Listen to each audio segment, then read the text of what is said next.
I call this meeting of the Conroe Independent School District Board of Trustees to order.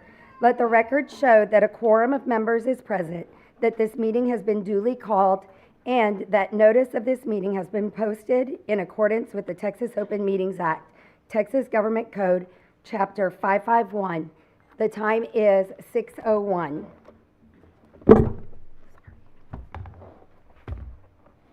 Okay. Good evening, everyone, and welcome to the first official board meeting following the swearing in of our new trustees. I'd like to welcome them. I've asked Trustee Nelson to do the prayer and Trustee Dungan to lead us in the pledges. Please stand with me in prayer. God, thank you for the opportunity to pause and approach your throne of grace so freely. Your presence in our lives and in this room reminds us that in you we live and move and have our being. As we step into the season of Thanksgiving, we want to give you thanks for the many blessings you pour upon us. Father, we're grateful for the gift of life and love and laughter and family and friendship and faith. We're grateful for our teachers, admin, and support staff who are helping to shape the minds of children to be all who you created them to be. God, thank you for the work you are doing within our school district, throughout our community, and across our great nation. You are the God of new beginnings. We're excited to see how you're going to move in our lives in the days, months, and years ahead. Tonight, I pray that you pour out your spirit upon us. When there is anxiety, breathe peace. When there is discord, bring out harmony. When there's confusion, provide clarity and purpose. God, give us knowledge and wisdom to discern and decide your will and your way for our lives, both individually and collectively as a district. Mold us and make us and shape us into people who reflect your goodness and your glory. In your great name we pray. Amen. Amen. Please join me for the Pledge of Allegiance to the flag.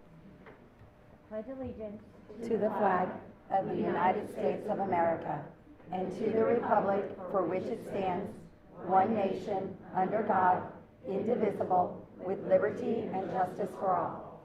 And the Texas flag. Honor the Texas flag. I pledge allegiance to thee, Texas, one state under God, one and indivisible. Thank you.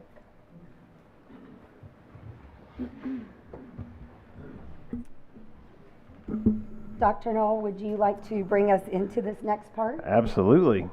It's always an honor when we can recognize. It's always an honor when we can recognize our students that are doing great things in our school district, and we get an opportunity to recognize students for a variety of things, from success at science fairs to awards that they have won, athletic awards. We have students achieving at a very high level all across our school district. Tonight we recognize a very special group of young people. These are our National Merit Scholar semifinalists, and Dr. Povich is going to share with us a little bit more about this program and what it takes to become one of these very select few students from across the nation that are recognized as National Merit semifinalists. President Odenweller, members of the board, and Dr. Knoll. Tonight we would like to honor and congratulate a very special group of students. In October 2023, over 1.3 million juniors in more than 21,000 high schools across the United States took the preliminary SAT National Merit Scholarship Qualifying Test, the PSAT. Based upon their scores on this test, students are identified and honored through the National Merit Scholarship Competition and the National Recognition Programs. In August of 2024, College Board awarded thousands of students from across the country with academic honors through the annual National Recognition Programs. The program celebrates students who excel academically on College Board assessments, including the PSAT and advanced placement exams. Conroe ISD qualified 51 National Merit semifinalists, 94 National Merit commended students, and over 400 high-achieving students from all of our high schools. Tonight, we are recognizing the 51 CISD seniors who have met the requirements to be named a National Merit semifinalist. National Merit semifinalists are the top 1% to 2% of high school seniors in their respective states who took the PSAT as a junior and will have the opportunity to continue in the competition for scholarships. Only 7 states had a higher cut point than Texas to determine their top state high school seniors that qualified as national semifinalists. Nationally, of approximately 16,000 semifinalists, about 15,000 students will be named as national merit finalists and will be eligible for 7,580 scholarships worth more than $33 million later this spring. We are extremely proud of these students with us tonight for their academic accomplishments. While we are honored that our teachers and staff have played an important role in this accomplishment, we would certainly be remiss not to recognize the guidance and support that students receive from their parents over the years. If you are a parent of a semifinalist, please stand and let us recognize you.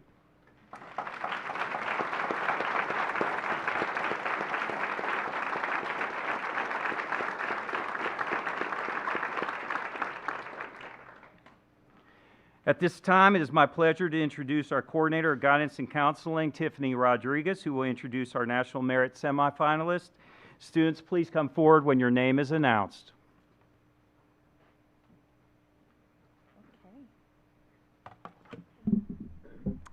Okay, Sophia Ali.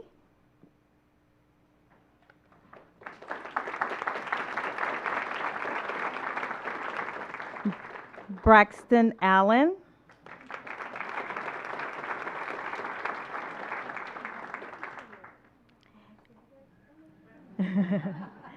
Brayden Badger.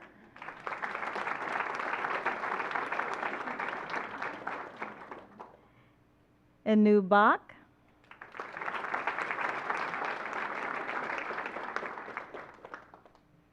Alexander Bills.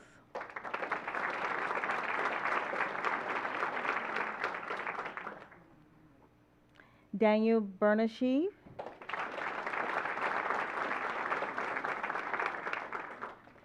Gwendolyn Butler.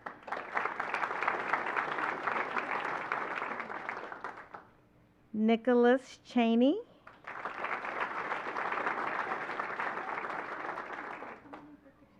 David Gong.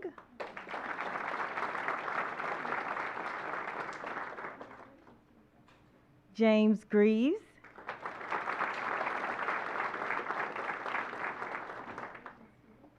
Corin Harper.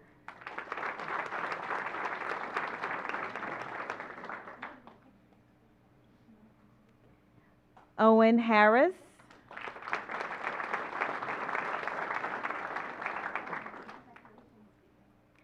Justin Hong.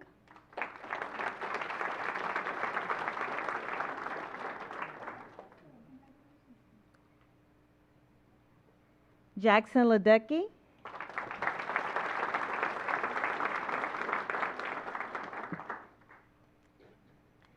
Andres Lynch.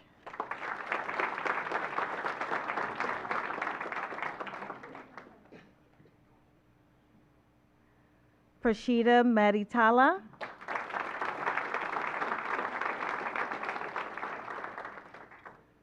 David Martin.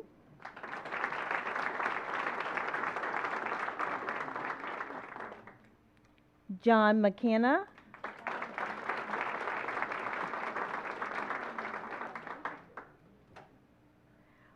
Roris Manasu.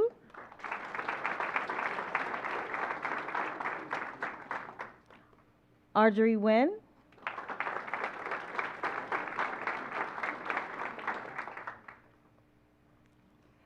Jaron Oldenburg.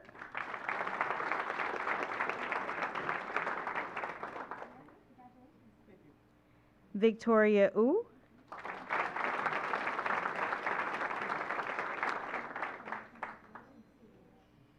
Matthew Pound.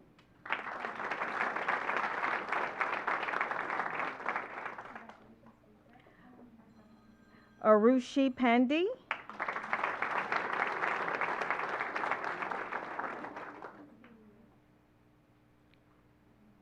Man Patel.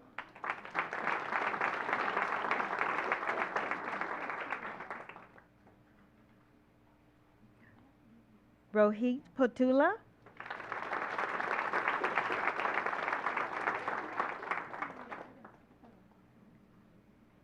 Nicholas Tyner.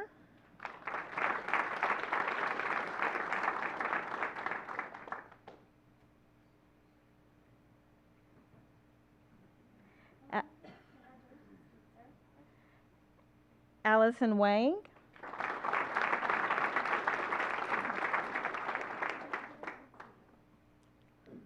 Evan White.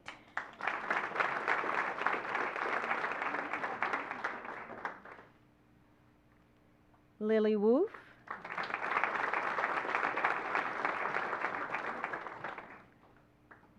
Isabel Yee.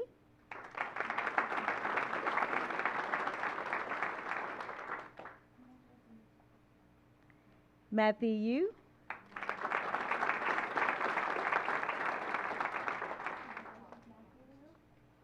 Who came? Wyatt. What's his name? Nick. Wyatt Hicks. He made it.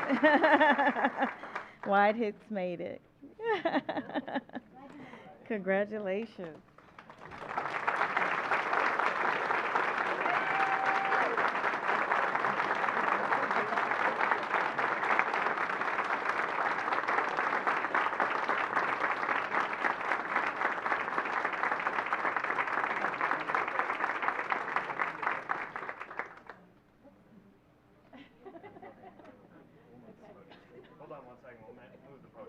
We'll move the podium for you all.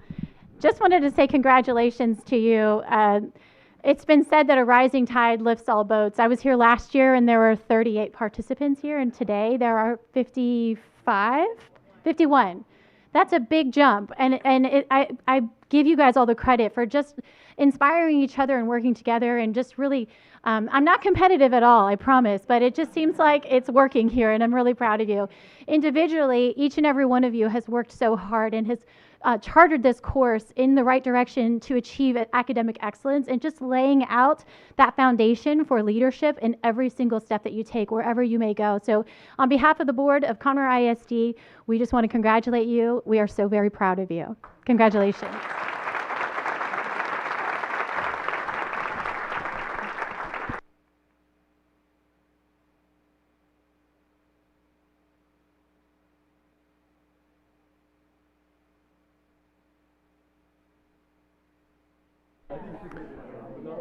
We will take an official Conroe ISD picture. Then parents, we will give you time to move around.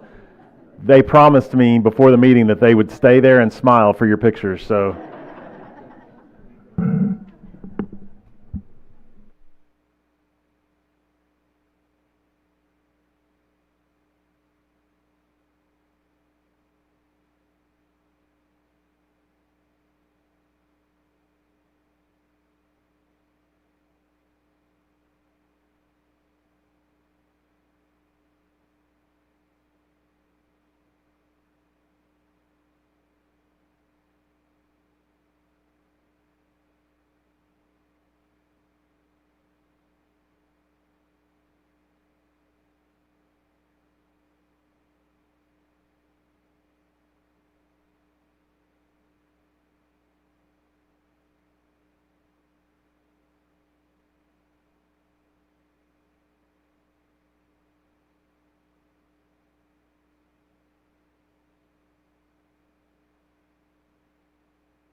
Parents, you are welcome to stay, but this is also an appropriate moment if you would like to leave. It's appropriate and acceptable to do so. So thank you for being here.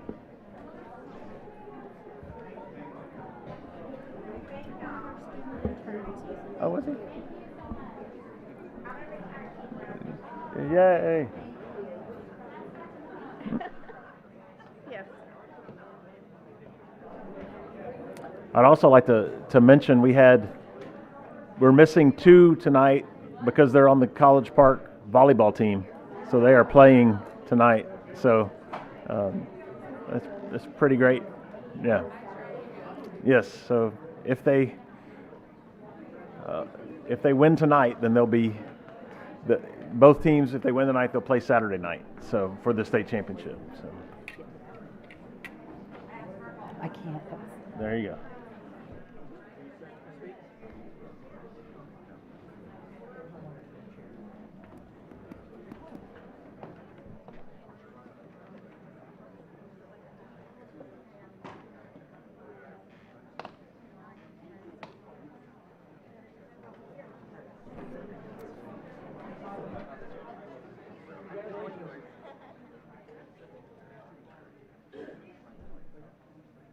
Okay, we're moving on to the next item on the agenda, which will be citizen participation. But before we begin there, I just would like to make a statement, have something to say for myself, but I think we would all agree with this, so I'm just going to speak it from the heart. For myself and the others here, we'd like to say thank you to Trustee Hubert, Chase, Williams, and Wagaman for their service to CISD. As we move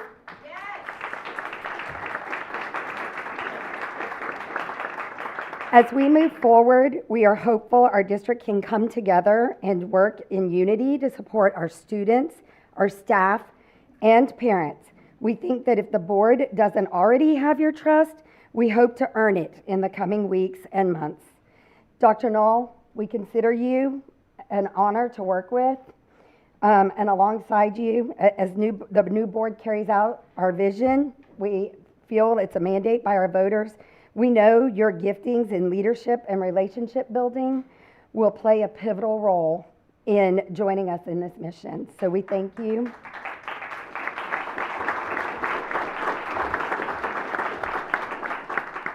And with that, we'll start with citizens' comments, participation. During this portion of the meeting, patrons who have signed up in advance may address the board in accordance with the Texas Open Meetings Act, Texas Government Code Chapter 551, and Board Policy BED. For comments regarding an issue on tonight's posted agenda, the board will defer its discussion of the issue until it is the item reached on the agenda.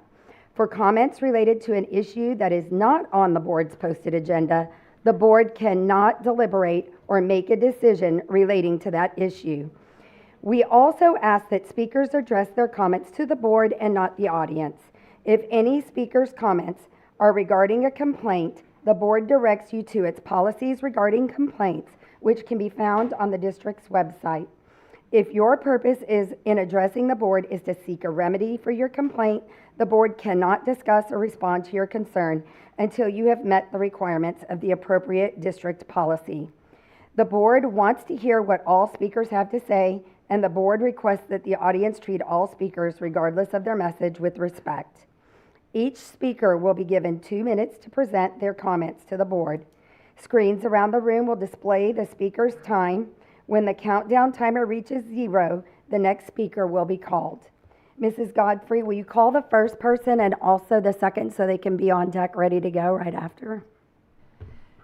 Courtney Egan and James Greaves. Good evening, Board. I stand before you today filled with urgency and disgust over the recent election and new board members. The tactics that were used to secure these positions are not just alarming, they're reprehensible. First and foremost, I must address the blatant lies that have been used to manipulate our community. The claims about boys participating in girls' sports and the unfounded accusations of pornographic material in our libraries are not merely misleading, they're an outright disgrace. These narratives prey on the fears of our families and undermine the integrity of our educational environment. Our children deserve honest discussions, not sensationalized fear-mongering. Moreover, it's completely unacceptable that our school board has been politicized in such a blatant way.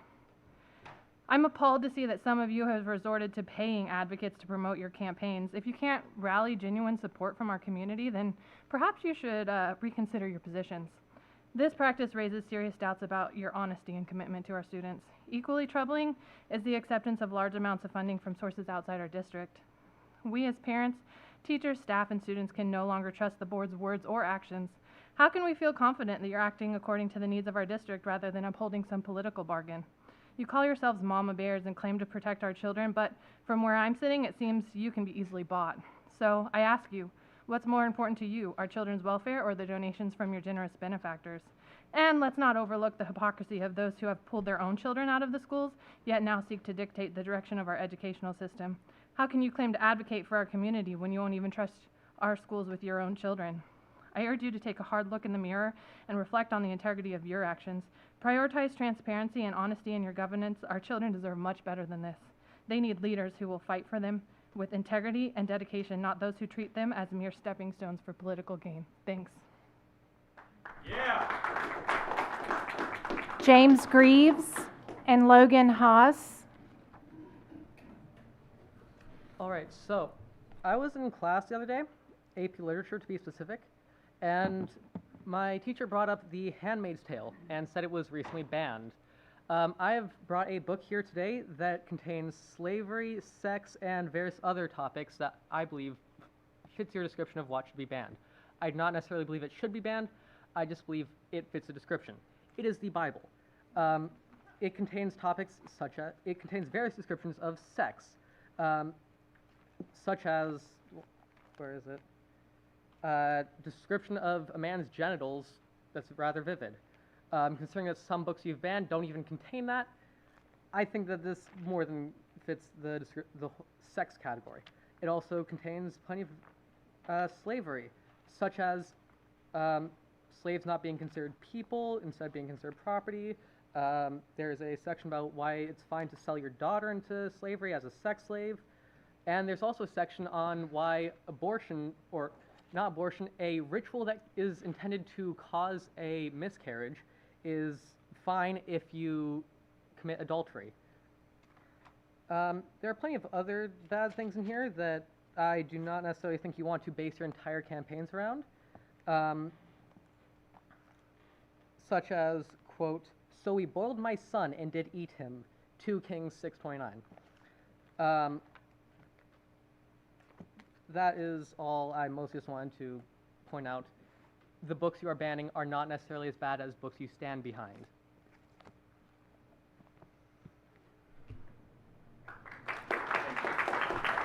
Logan Haas. Next will be Alexis Scalise.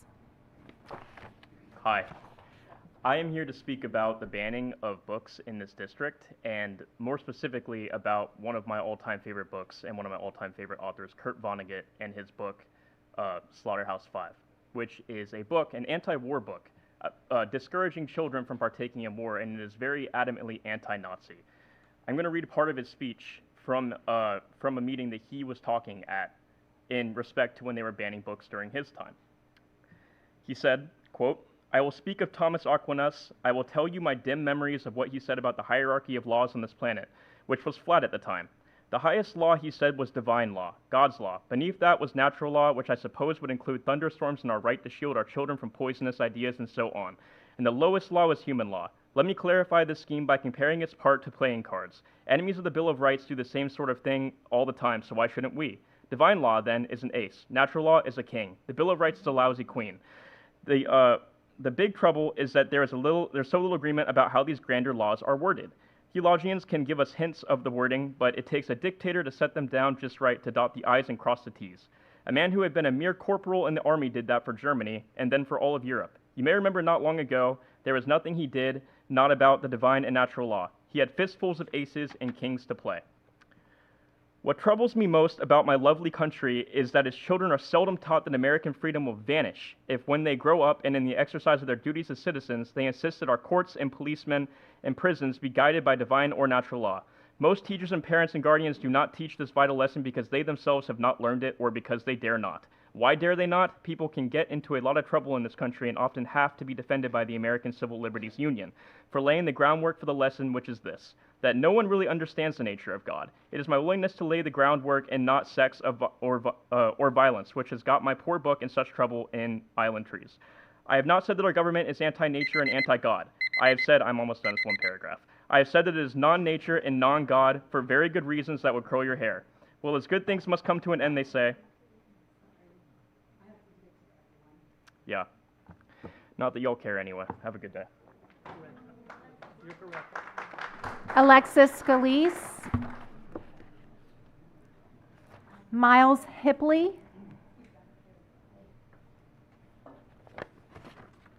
Teresa Neiman,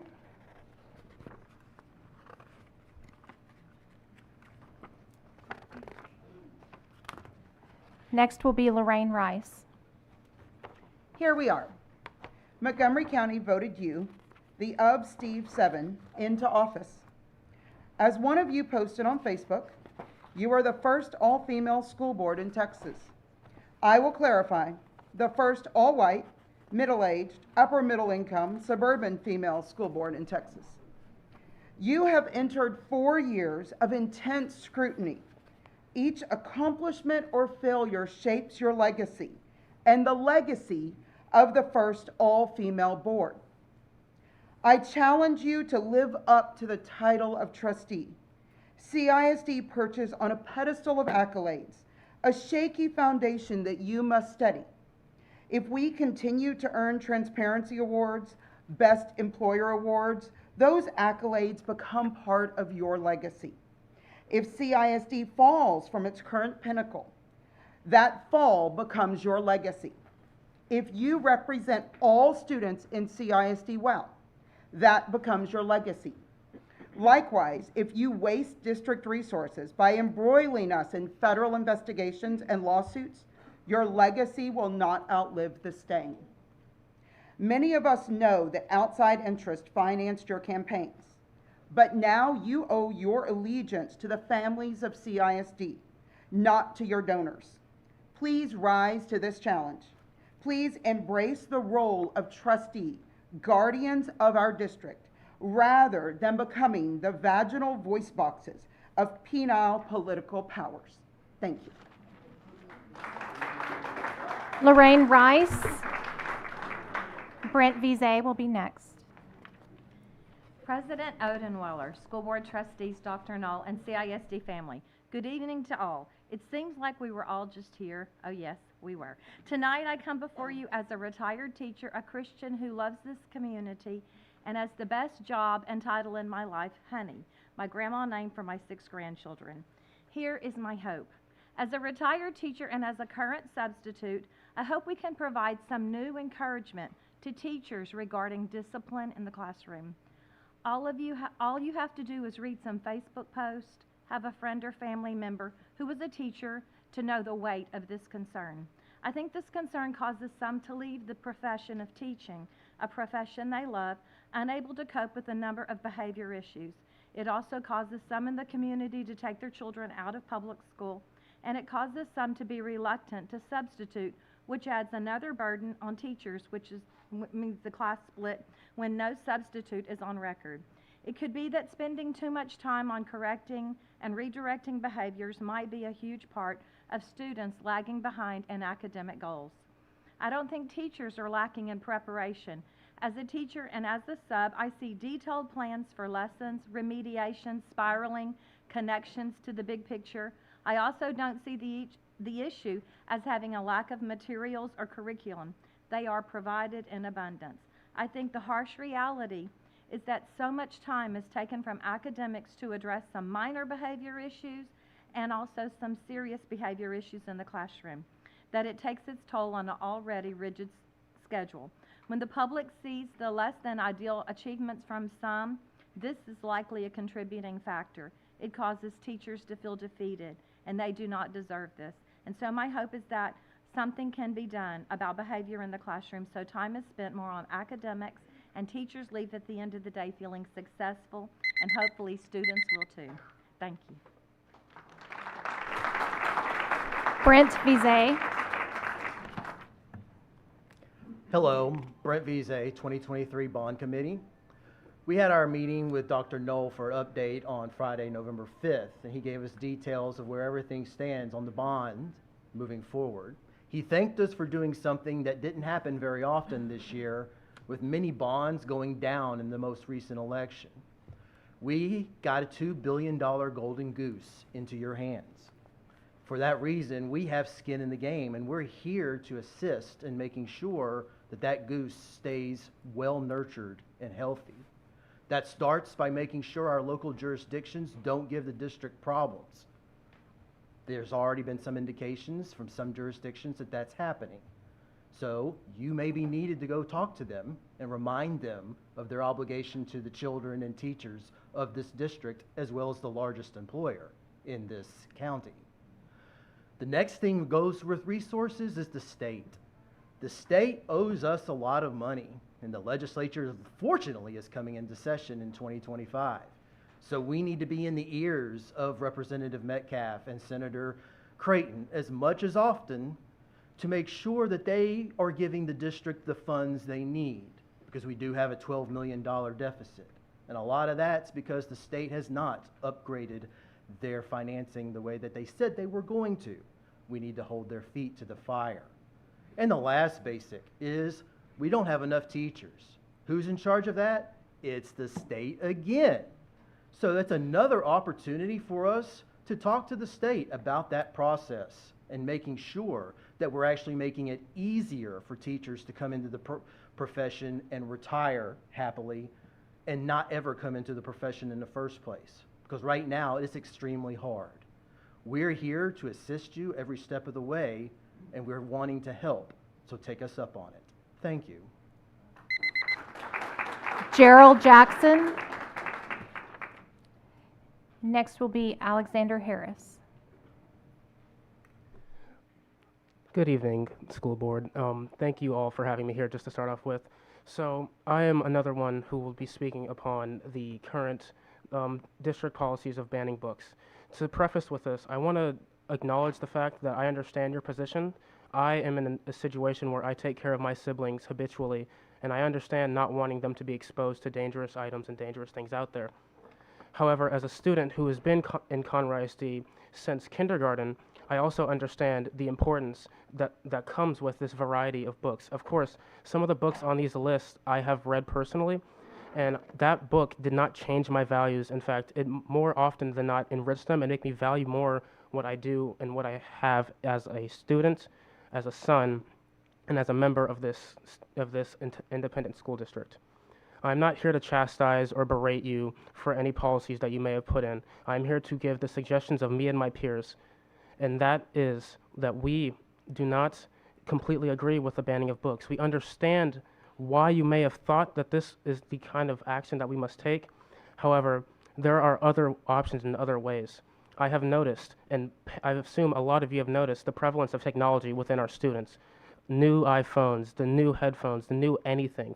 I believe that technology, while itself may not be the problem, it is definitely not a good contributing factor. I think that we as a people need to focus more on how we are parenting our students and how we are teaching them. Because a child who was raised by their parents to have the values that they desired them to have, that student and that child will go out into the world and present those values. It is not, if a simple book can make your student completely go 180 and change on what they believe and go against your wishes, then you clearly, as a parent, did not do what you were supposed to do. I am not challenging you as people and how you raise your children. I am challenging you to think on how others may raise their children. Thank you.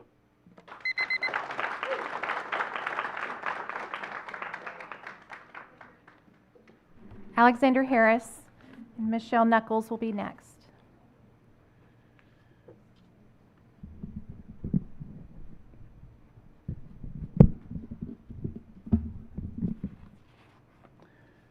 Dear Conroe ISD Board and leadership, most of mankind observing the universe and life around us have realized that it was impossible without a creator God.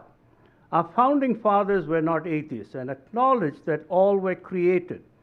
In recent times, we see the rise of the religion of atheism founded on the faith that there is no God and its beliefs on the universe and life around us. the beliefs of atheism are now being disingenuously being indoctrinated into our children under the guise of science. Since the belief of atheism on the origin of universe, origin of life, and evolution are in the TEKS, we must continue to teach them. However, the TEKS are a minimum standard, allowing for alternative theories. And here is where we need to introduce intelligent design. Intelligent design theory evaluates the limitations of science by applying the laws of science in phenomena like the origin of the universe. Intelligent design theory proves, using the first and second laws of thermodynamics, that it is impossible without an external agent for these things to come into being. Our current astronomy text acknowledges this fact and comments that possibly the first law of thermodynamics did not apply at the creation of universe. I'm quoting from our text right now. And then asked the students what they thought. The author certainly missed the second law of thermodynamics. Are we looking to our students for answers? Caution. Intelligent design cannot be identified the intelligent designer. We must keep this in mind. And any discussion around that would violate the Establishment Clause in the First Amendment. This is science class. We have to keep that bound. And those discussions belong in the social studies under world religion. We need to stop this indoctrination now. Thank you.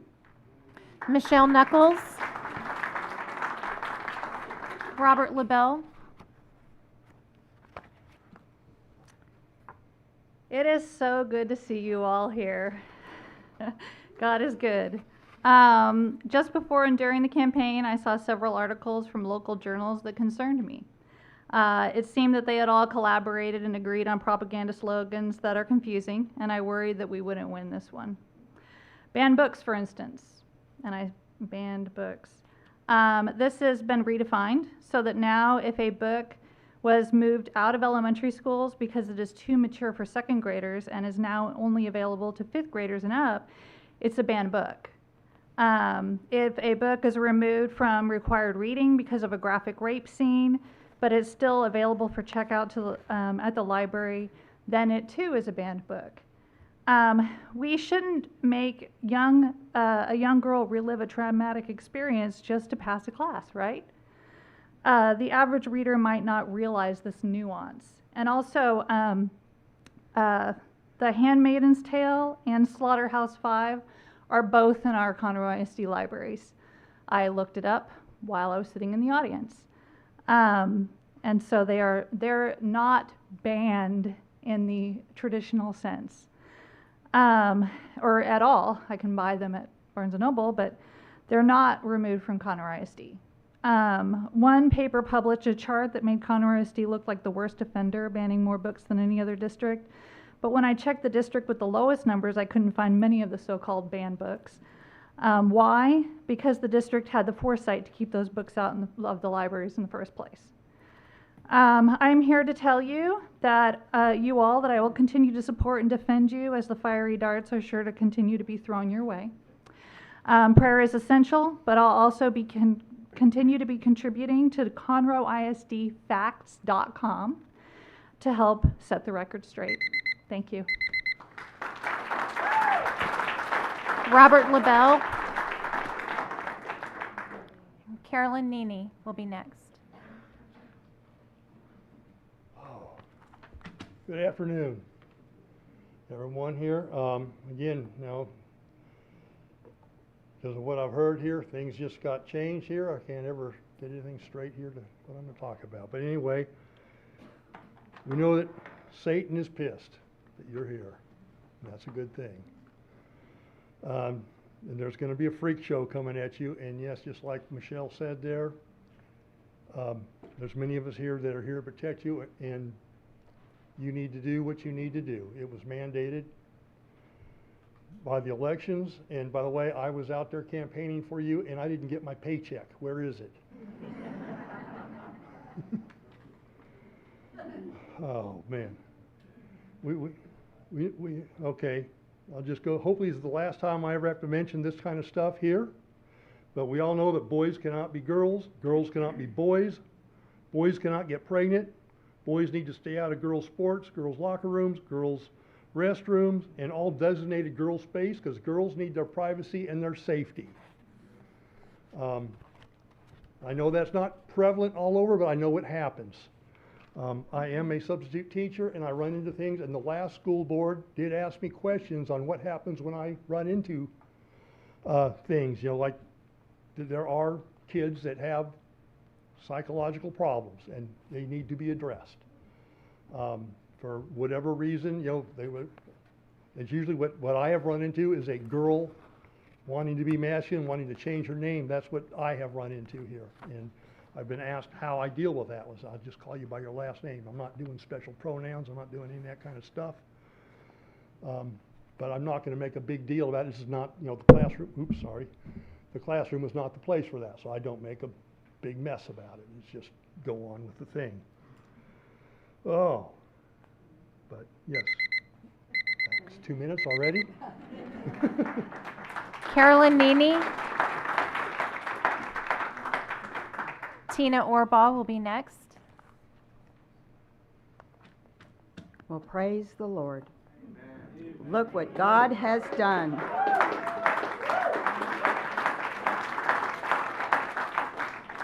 As I look at the 7 of you, it gives me such hope that the kids in Conroe ISD are going to be okay. No longer will students suffer at the hand of woke ideology.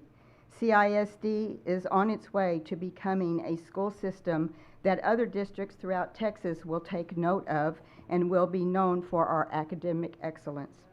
Americans have known for a very long time that the school system in our nation is broken. The days where teachers stood at a blackboard, taught from textbooks, while students took notes is gone. Now teachers use lower quality online resources and software. Students rarely receive traditional instruction. They are falling behind, they are failing, and graduating from high school, many of them unable to read or write. A recent Pew poll, I'll get it right, found that over half of Americans believe public education is heading in the wrong direction, with 69% of those concerned saying that schools are not spending enough time on academics. Woke ideology has taken the place of academia and has spread throughout our public school system like a cancer. The will to correct it will be put to a test as we go forward. However, I have faith in our panel of trustees that they will be successful in making Conroe ISD great again. Tina Orbaugh.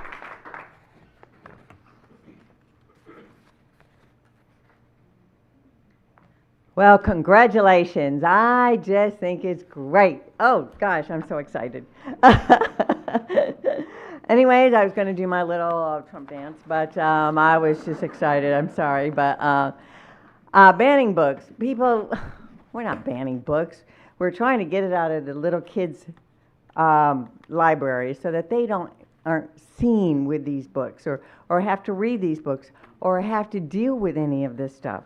And we don't want them grooming these kids so that they think a pedophile is okay, and that's part of it. We don't want that their body parts are being taken off because they're at a level where they don't understand what's happening to them when they get into junior high. And junior high, their hormones are changing, their brains aren't developed. It is such a not a terrible age, it's just a tough age, a very tough age for a kid to go through. And these books aren't appropriate for young. And we want to keep our teachers safe. If you go to Katy ISD, the teachers are flocking because the principals are keeping their teachers safe. They are not, they're going back to reading, writing, and arithmetic. There are no girls in the boys' room. There are no boys in the girls' room. They're protecting the teachers. They're disciplining the kids. And it's not the pay that's getting them to go. It is the protection and the principal that cares for the teachers. So I just wanted to let you know that I'm excited. Have a great day.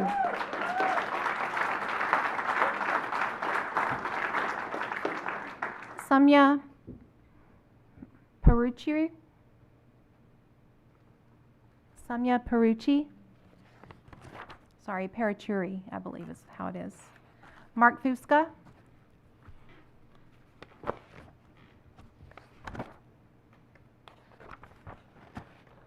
Dr. Knoll, President Oldwell Board, thank you for letting us speak tonight. And it's so good to see all of you up here. This is something this district has desperately needed. For too long, this district has had a majority board that was apathetic to the needs of the student, staff, and community in this district. When everyone in this district is truly supported, from students to teachers and staff to administration, that is how educational outcomes improve, and that is how we get to all means all. This district has a great superintendent with really great administrators who have a real heart for the students in this district. With our history in this district, we have gotten to know a lot of them. And I thank you for recognizing that tonight, President Aldenweller. Your main job most important job is to provide accountability and transparency for this district that has been lacking for a long, long time. And it's not just accountability to the teachers and staff, but also to the students. No matter the student's disability, their race, religion, sexual orientation, etc., schools must be a place where students are safe to be educated without the fear of being bullied. And not just fear of being bullied from other students, but also from teachers. I hope you make policy and procedures that make student safety a priority. Without this, all will never truly mean all.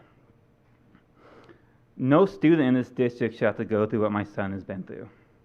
You must set the precedent that there is no place in this district for teachers or staff who break the law, who violate policies and procedures, and harm students both physically and mentally. Without this, students like my son will never truly be safe.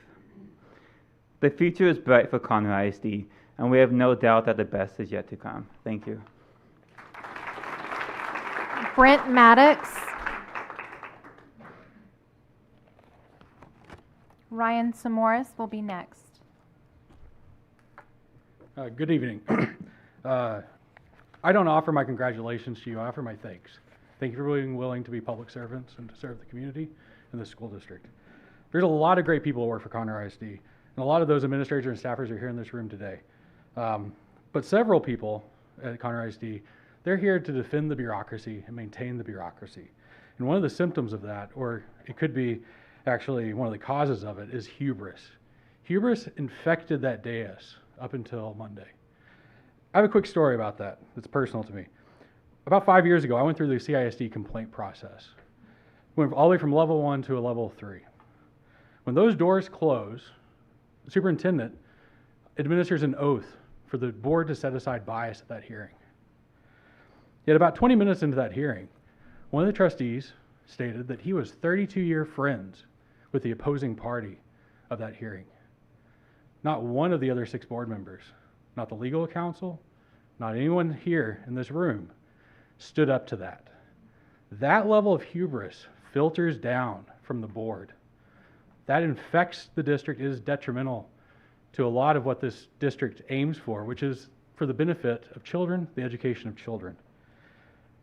Luckily, outside of this district, the DA's office charged 5 of those Conroe ISD affiliated members with felonies. Yet when we came back to the district, it fell on deaf ears at the legal counsel, it fell deaf ears to the police department, it fell on deaf ears everywhere. It was obvious what was going on. That level of hubris needs to be flushed out. It does not apply to every administrator, it does not apply to every staffer. By far, the vast majority of the people in this district have the best interests of students at heart. But there still are bastions of that. Not one consequence has been levied by this district against any of those involved. I don't ask for that here today, and I don't want to ask for it in the future, but we need the hubris to end. Thank you.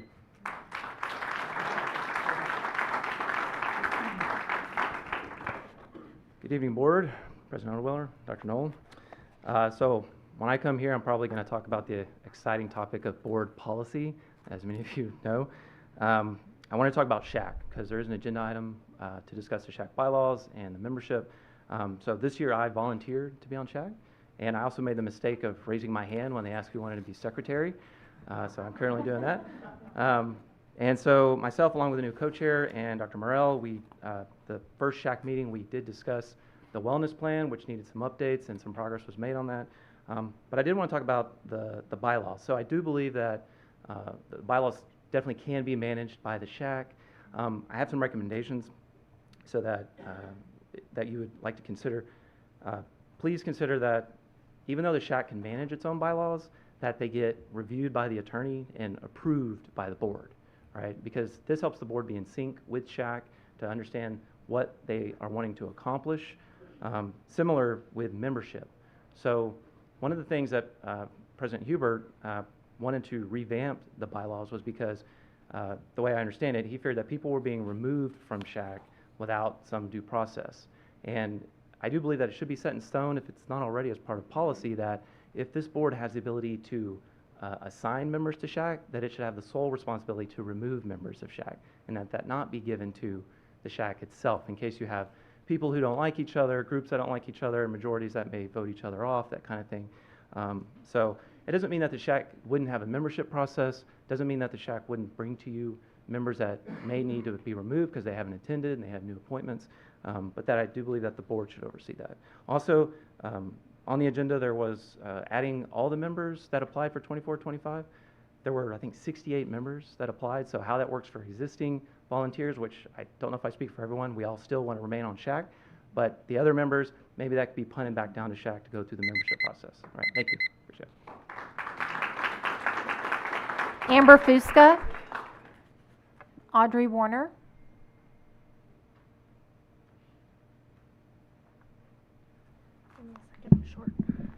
Okay.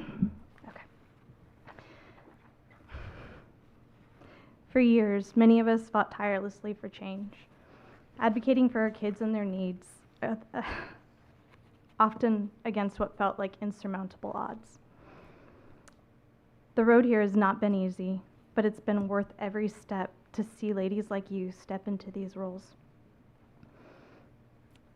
I know firsthand the dedication and passion you bring, having stood alongside some of you as we work to secure better services for our children. Sorry, I'm emotional.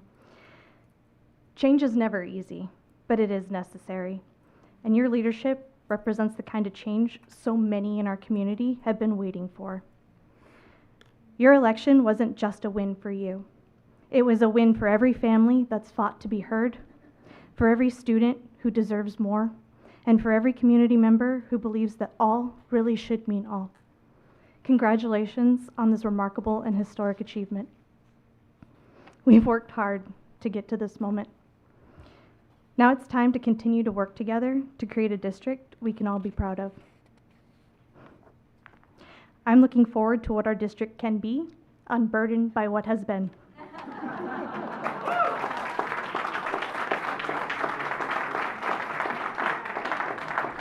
Audrey Warner. Well, that's a hard act to follow. Good evening, Dr. Knoll, President Odenweller, and board. I'm going to be real short and sweet. First, let me say congratulations. It's wonderful. Secondary, thank you for taking up SHAC as one of your first points of order. And final, please put SHAC back in the hands of the parents and the community where it was meant to be. God bless you all. Linda Long. And Truly High School. I know you're all scared now, but I've been here a lot, and I know you, Dr. Null, but I don't know this. Have you ever been around a lot of females, like daughters, wives, and nieces and nephews? Okay, well, I will be sending you sympathy cards and all that kind of stuff.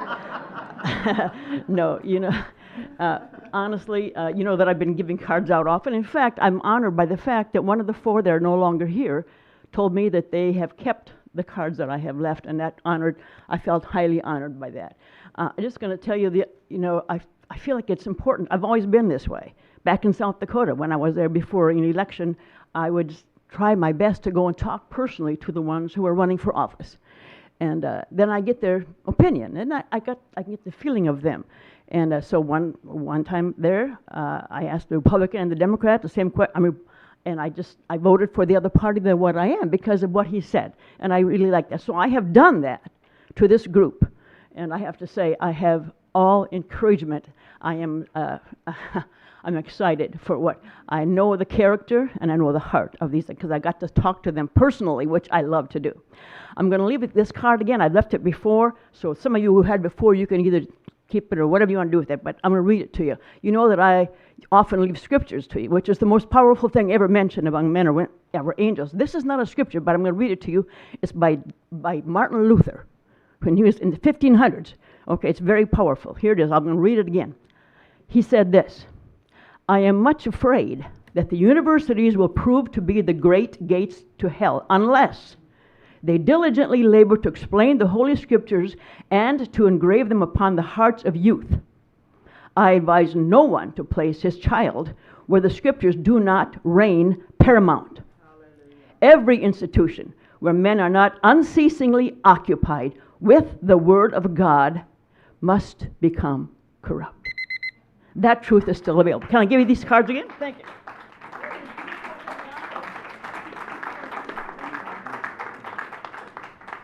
Truly High School and Dominic Beck. The Magnificent Seven. You have got a challenge ahead of you, but I want you to know the power of love and truth will negate everyone who has their arrows set to pierce your heart. If God is for you, who dare be against you? We're all Americans in this room. The content of our melon doesn't matter, but the character of our heart does. And I want to share with you a scripture that I think will bless you. And it's entitled, More Than Conquerors. What then shall we say in response to these things? Since God is for us, who can be against us? He who did not spare his own son, but gave him up for us all, how will he not also along with him graciously give us all things? Who will bring any charge against those whom God has chosen? And you have been chosen by God, even though some people may not agree. It is God who justifies. Who then is the one who condemns? No one. Christ Jesus, who died more than that, who was raised to life again, is at the right hand of God, interceding for each one of you and the ones who may not even want to be interceded for, but we have that privilege. Who shall separate us from the love of Christ? Shall trouble or hardship, persecution or famine, nakedness, danger, as it is written, for your sake we face death all day long. We are considered as sheep to the slaughter. No, in all these things we are more than conquerors through him who loved us, for I am convinced that neither death nor life, nor angels, demons, present, future, or any powers, neither height, depth, or any other creature will be able to separate you from God's love and your purpose. We love you and thank you. Dominic Beck.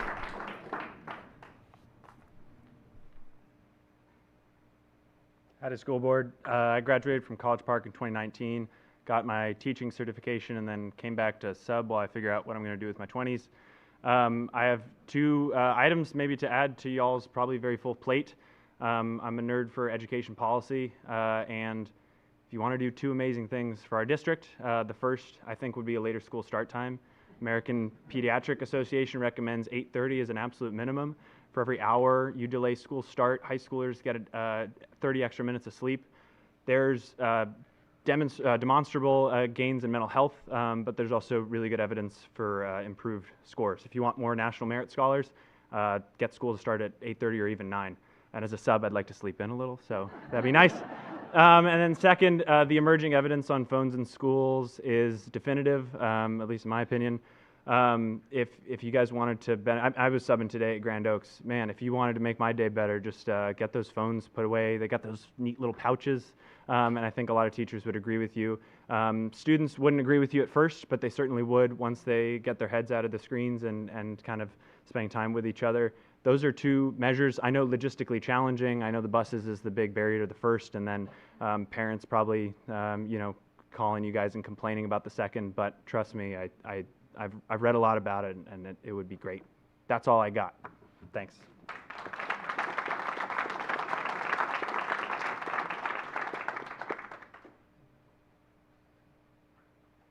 So now this is when it gets tricky for me in my first board meeting.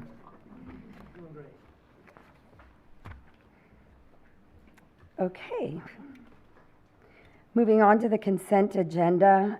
Dr. Knoll, I spoke with you earlier about removing 4C from consent agenda, but I would entertain a motion to go ahead and approve A and B. So moved. Second. Okay. All those in favor of adopting or voting for consent agenda items A and B, please raise your hand. Okay. It's unanimous. Okay. Now going on to item C, which is to receive human resources report and consider and approve employment of professional personnel. I had the question that, who's going to answer my question? Dr. Medford will. Okay, thank you. Dr. Medford. Hi. I wanted to know if you could, I noticed on the listing, I was looking that we are filling teacher positions and other positions that were necessary to the classroom, especially when we're trying to find money to give pay increase or allotments or incentive pay or whatever, and encouragement to our teachers and our staff. I noticed there were 2 positions that were not directly related to the classroom being, that I could, not as a teacher role, let me just take it, that I thought. So, family engagement liaison and teen leadership. Could you tell me, I think I've had a clarification on one, but sure. As Mr. McCord likes to say, for the listening audience at home, could you please inform I would love us? to, yes. Thank you. So I'll answer teen leadership first. That is an elective course that we offer in our junior high school. So that is a teaching position that students are enrolled in that course. It's actually a very, very popular course. We have about 3,400 students that take it. So that one, does that help? Yes. Does that answer that one? Okay. Family engagement liaison, the So- description or duties? Absolutely. So basically, this is a position that our campuses can choose to have, whether they use title funding or an allocation for, and the sole purpose of this is to really have that homeschool connection. It works with our kids and their families with attendance, behavior. They help them with filling out free and reduced lunch applications, just different things to kind of navigate the school educational setting, because we know that can be a lot for some of our families at times. So we have 6 campuses that have those. Most of them are using title funds to fund that position. Is there any other discussion? Okay. I'd entertain a motion to approve. Motion to approve. Second. All those in favor of approving, please show by the raised hand. There we go. Motion carries. Okay.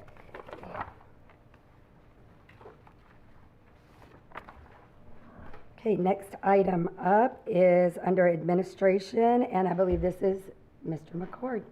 And it will be receive attendance boundary committee updates for Eisler Elementary in the Woodlands High School feeder and Campbell Elementary and Oak Ridge Caney Creek attendance zones. Am I correct? That's it. Okay. Yes, sir, Mr. Well, he wasn't McCord. moving, so I was questioning myself. He wanted to make a grand entrance. He's been waiting for this moment for like 9 months. He's been working on this. He can't wait. So President Odenwelder, members of the board, Dr. Knoll, I'm here tonight to give you an information only, no action required update from the Attendance Boundary Committee on where we are on preparing for you a boundary recommendation for Eisler Elementary and Campbell Elementary. Just to get started, Eisler Elementary is on Old Conroe Road. It's at 14,000 Old Conroe Road. It's scheduled to open as a 950 student elementary school in August of 2025. Here's a computer rendering, but here is a better rendition. This is a picture as of about 2.5 weeks ago. Eisler Elementary looking north, looking due south. Key notes here in the foreground, you can see Eisler Elementary, what it will begin to look like. You can see the roof beginning to come on, and in the background, and this is important, you can see River's Edge, and you can see a massive number of homes coming in River's Edge. And then in the very back River's Edge, you can see where development will be coming with 300 more homes. And then if you look in the far distant back left, you can see the towers down in the woodlands, just to give you a bearing of where we're at. So what are we trying to accomplish with the zoning of Ister Elementary? First off, just like every other school we have, to develop an initial attendance boundary to populate the school, while still preserving some campus capacity for future growth of the facility. Every time I stand here and I read that sentence, I say that, and this is so true, the difficult part is the second part of the sentence. And so we want to be able to develop the attendance boundary to come to you that you will be proud of and still leave some room for growth. But also to potentially provide overcrowding relief to multiple elementary and intermediate campuses in the Woodlands High School elementary feeder that are over capacity. In fact, there are 6 of those. Also, we are also giving another concurrent presentation here tonight on the population of an attendance boundary for Campbell Elementary. Also 950 students. Once again, you see the front computer rendering of Campbell Elementary. It will be at 15,895 Stonecrest Drive, and it will be in the Evergreen subdivision. Here is a shot from about 2 weeks ago of Campbell Elementary. This is from the west looking to the east. If you look at the top, you would see FM 1314. If you go to the right, you'd be going south and run into 242. So this is in Evergreen Elementary, at Evergreen, and it's easy to find. If you start at 45 and you go east on 242, go east on 242 till you cross the river. When you cross the river, you will see the largest pine cone you've ever seen on your left.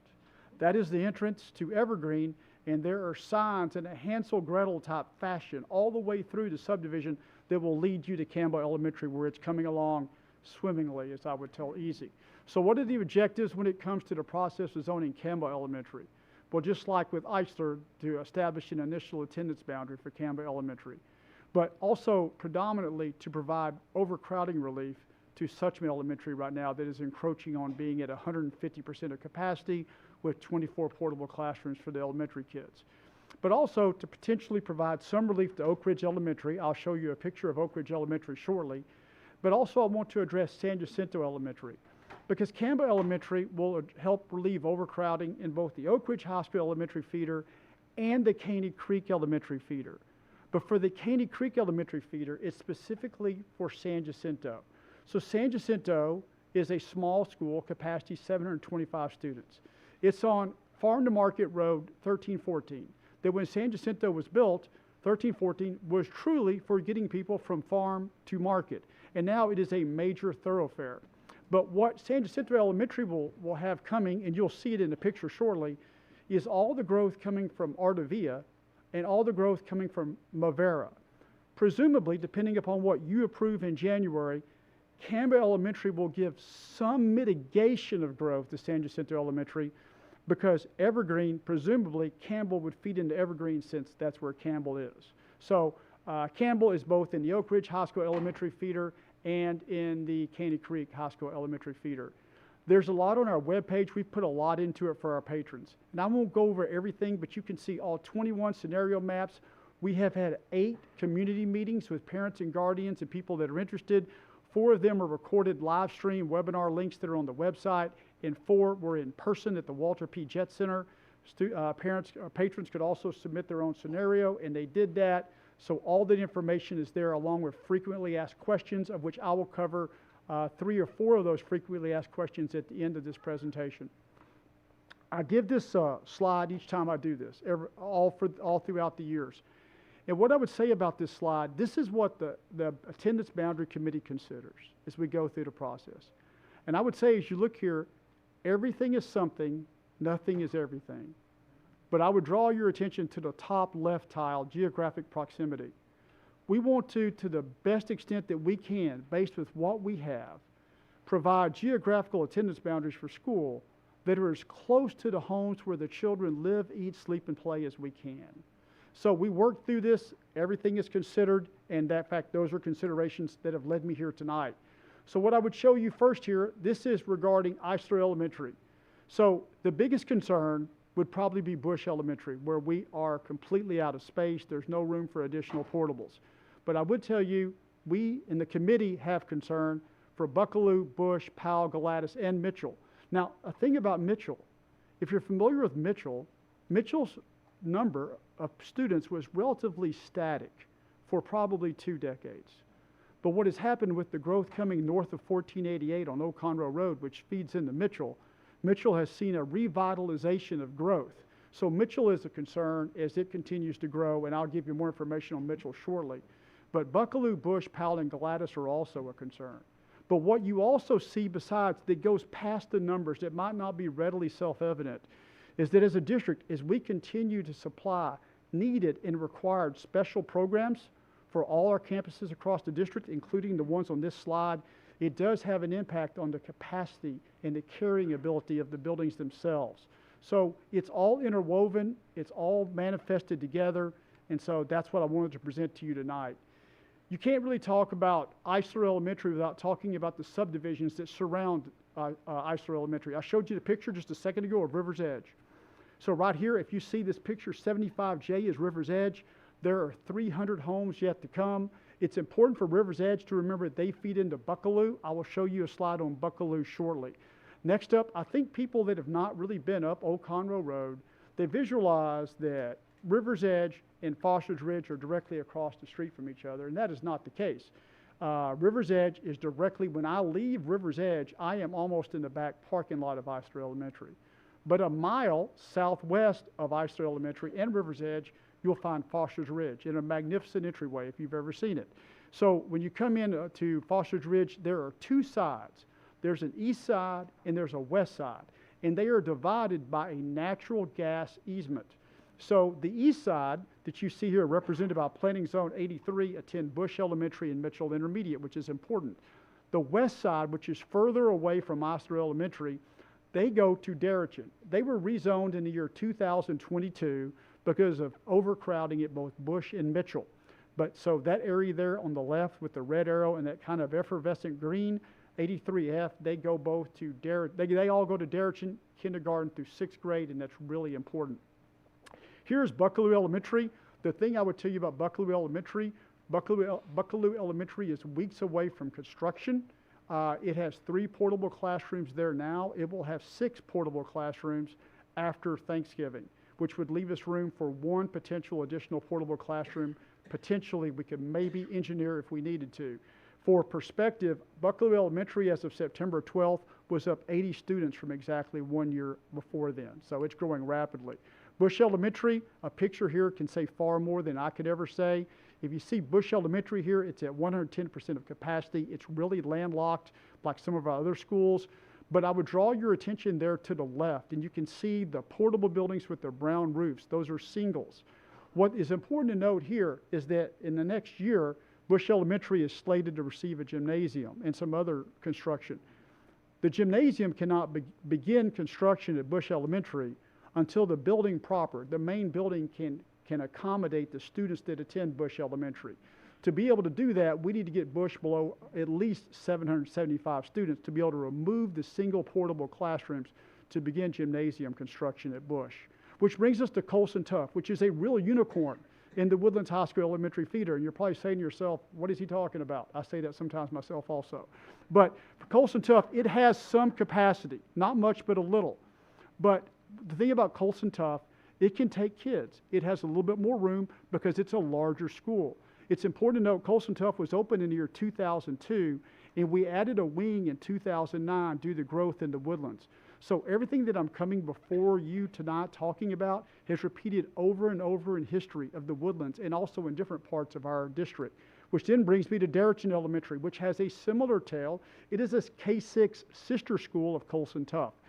But Darrichin receives the Foster's Ridge West kids. It opened in the year 2005, and a wing was added in 2009 due to growth in the Woodlands to accommodate kids that were coming online. Which then brings us to Galatas, which has a very small footprint.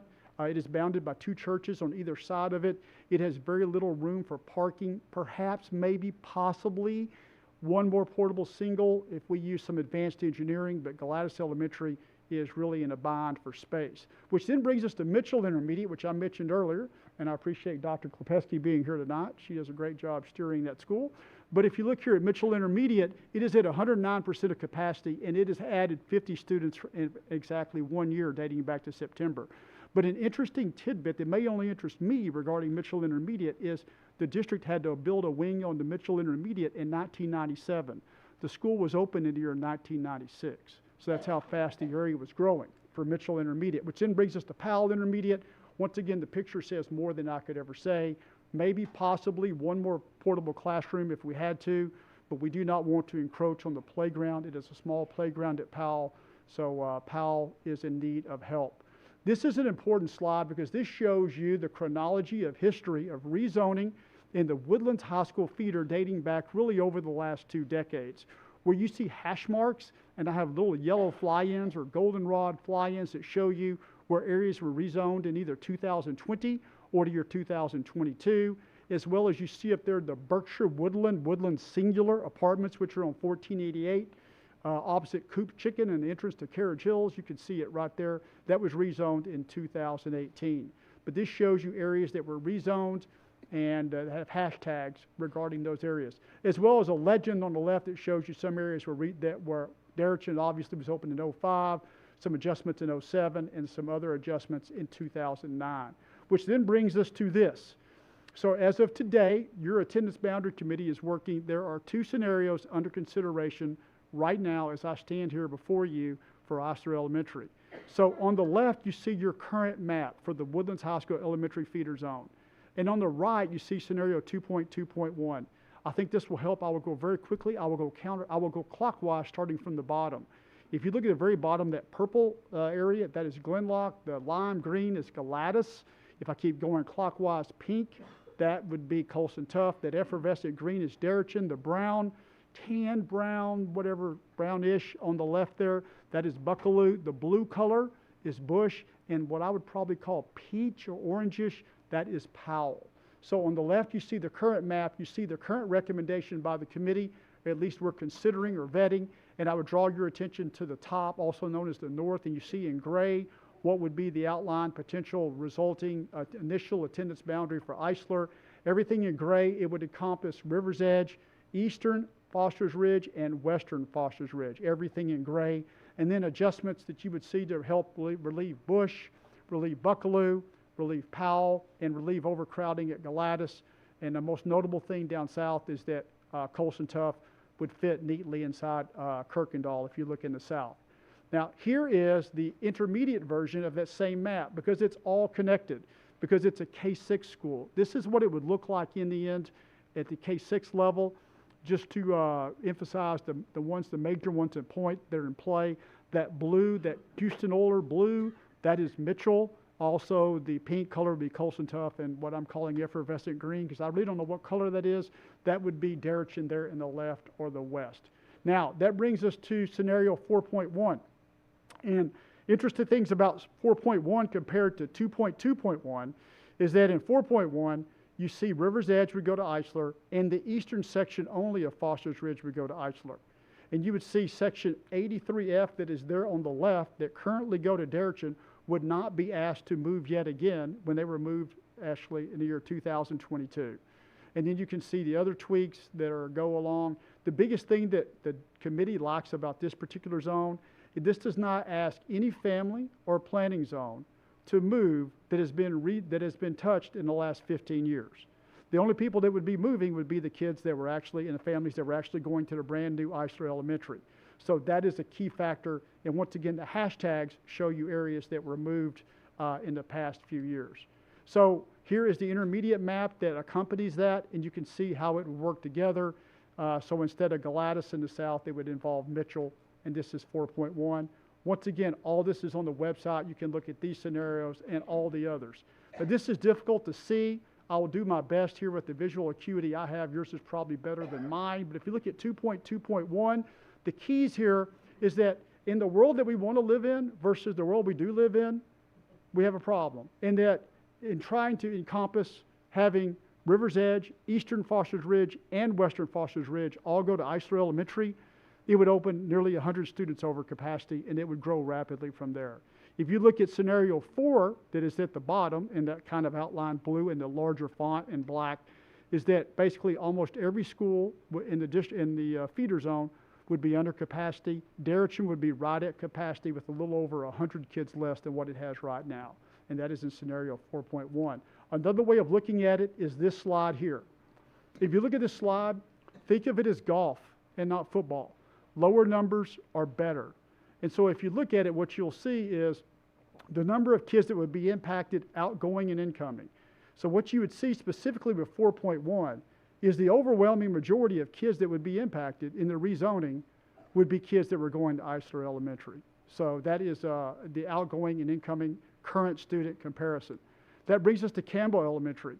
Campbell Elementary, the biggest player is Suchma, approaching 150% of capacity. If I were you, I would look at me and I'd say, well, hey, what about Ford? We're at 121% of capacity. The issue at Ford is we're building a wing on to Ford in just a few weeks, a month or so, a month or two. So Ford Elementary is being addressed. Ford Elementary is unique because it is part of the Oak Ridge feeder and the Grand Oaks feeder. Well, kind of like Campbell will be, but except it would be the Caney Creek feeder. And then you can also see Oak Ridge feeder. I'll show you a picture of Oak Ridge feeder, Oak Ridge Elementary that will help here shortly.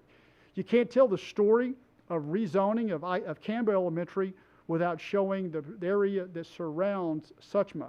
So if you look here on the screen, Montgomery Creek Ranch, that is the area in green north of 242. All those little bitty squares are houses. There are a lot of houses in Montgomery Creek Ranch. In fact, so many houses that there are 569 students, kindergarten through 6, who go to Suchma Elementary. Traditionally, the district has done all we can to keep neighborhoods together, that play together, that have grown up together. But there are 569 kids in Montgomery Creek Ranch. It's on the north side of the road, opposite Suchma. You can see Suchma at the very bottom in pink. You can also see north of 242 on the other side of the road. You can see Irons Junior High to give you some frame of reference of where Montgomery Creek Ranch is. That then brings us to the area south of 242.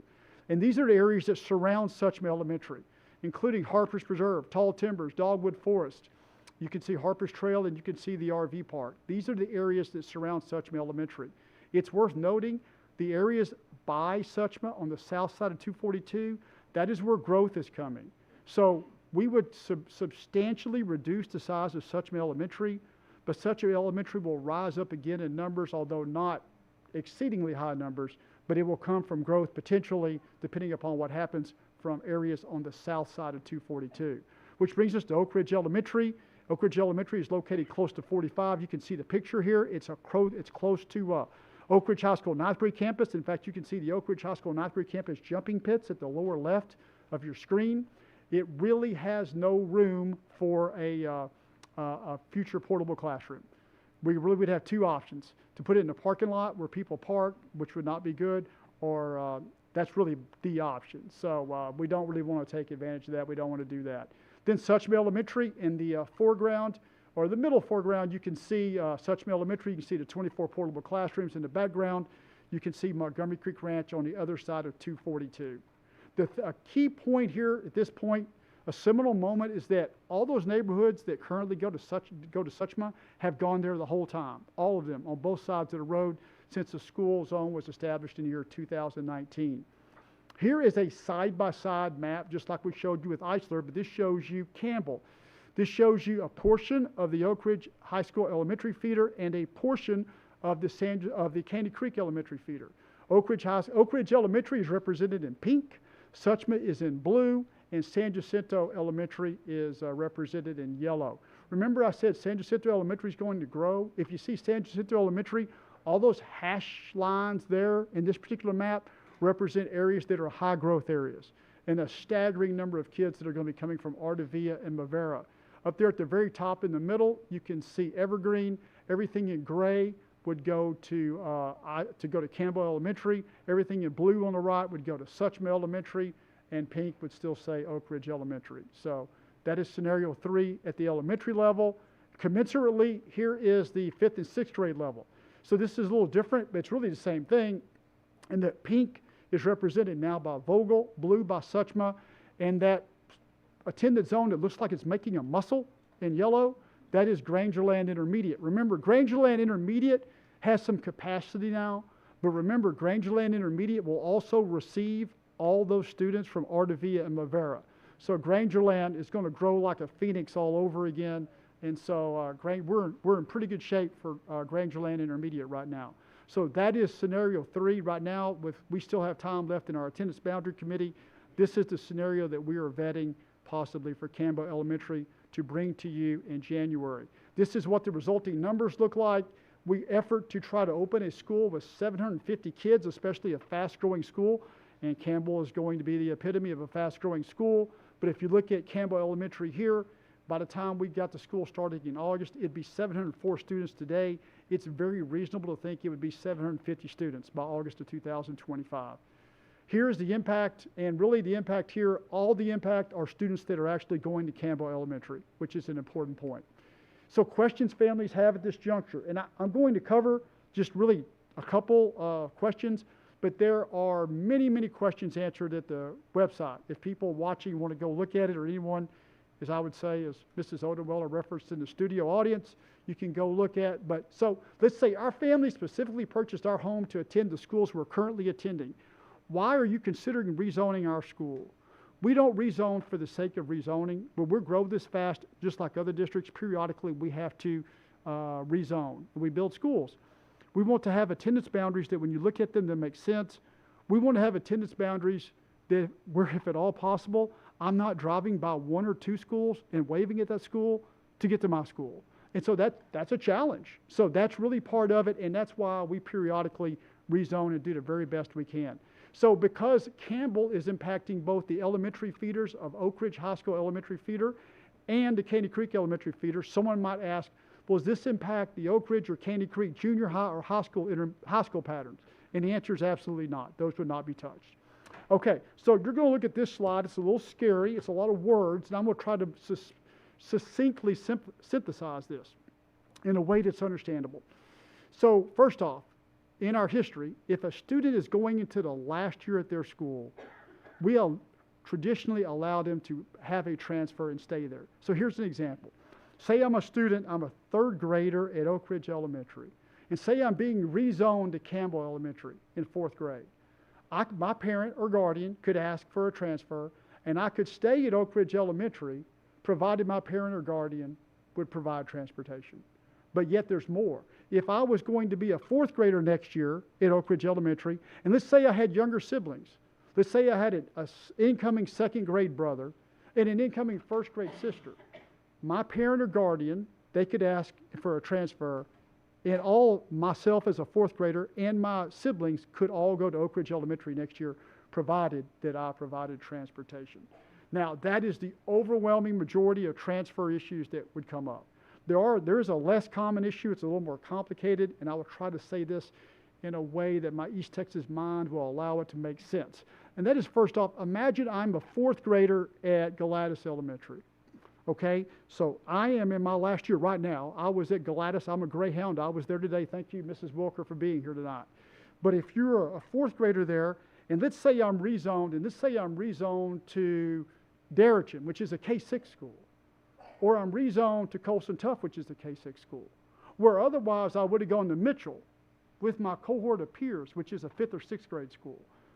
We would allow you, as a current 4th grader at Galatas, to transfer and not stay at Galatas because you moved up, you're getting older, which is the goal, by the way. But I would be going to 5th grade, and we would allow you to transfer and go to Mitchell. In fact, because this is a very off situation, we would actually provide transportation for you for 1 year. Now, if I wanted to stay there in 6th grade, but this would now be 2 years removed, but I was with my same cohort of 4th grade original Galatas Greyhounds, we would allow that too. But for the 2nd year removed, 2 years out, a parent or guardian would need to provide their transportation at that point. So we're not providing concurrent transportation, buses passing, going down the road. Another situation that could come up, which is rare, is say I'm at Mitchell, home of the Mustangs, and I'm a 5th grader. And say I'm rezoned based on where I lived, and say I was rezoned to Darrington, or say I was rezoned to Colson Tough. As a 6th grader of 25, 26, we would allow you to ask for a transfer and complete your tenure as a Mitchell Mustang in 6th grade, and we would provide transportation because of this one-off situation.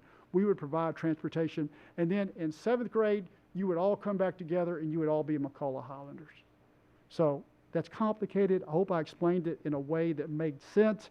But this is on the website. If you're viewing and you have questions or you need to look at an adjective or adverb, it'll be there for you. So our goal, this is information only from the committee. I want to commend the committee because what they are doing is really, really, really hard. And they keep coming back, much to my amazement, and I appreciate them. So our goal is to come before you in January and ask for a recommendation because we have a lot of work to do. And really at that point, Dr. Winkler and Dr. Stickler have a lot of work to do to launch those schools in August of 2025.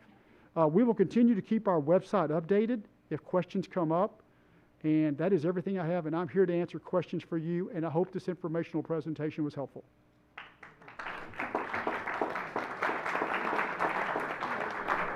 Yes. I have a question, Mr. McCord. Thank you. Thank That you. was exhausting, and I can't. Yeah, I agree. I can't thank you and the committee enough for all your hard work. Okay. I do have a quick question. I know you said in January it will come to the board for approval, but when will the parents be notified of their zones? Within days afterwards. Okay. But also, a parent can, and they can go online right now and see where we are right now.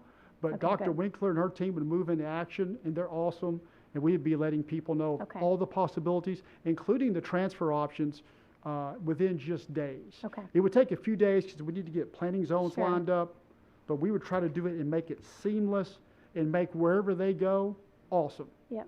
That's Great. the plan. Wonderful. I know our community is anxiously awaiting relief from overcrowding, so we thank you and the committee for all your hard work. Well, thank you. Here to please.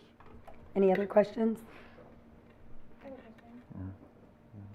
Would you say that we're prioritizing geographical proximity, or would you say we're prioritizing not moving students too frequently?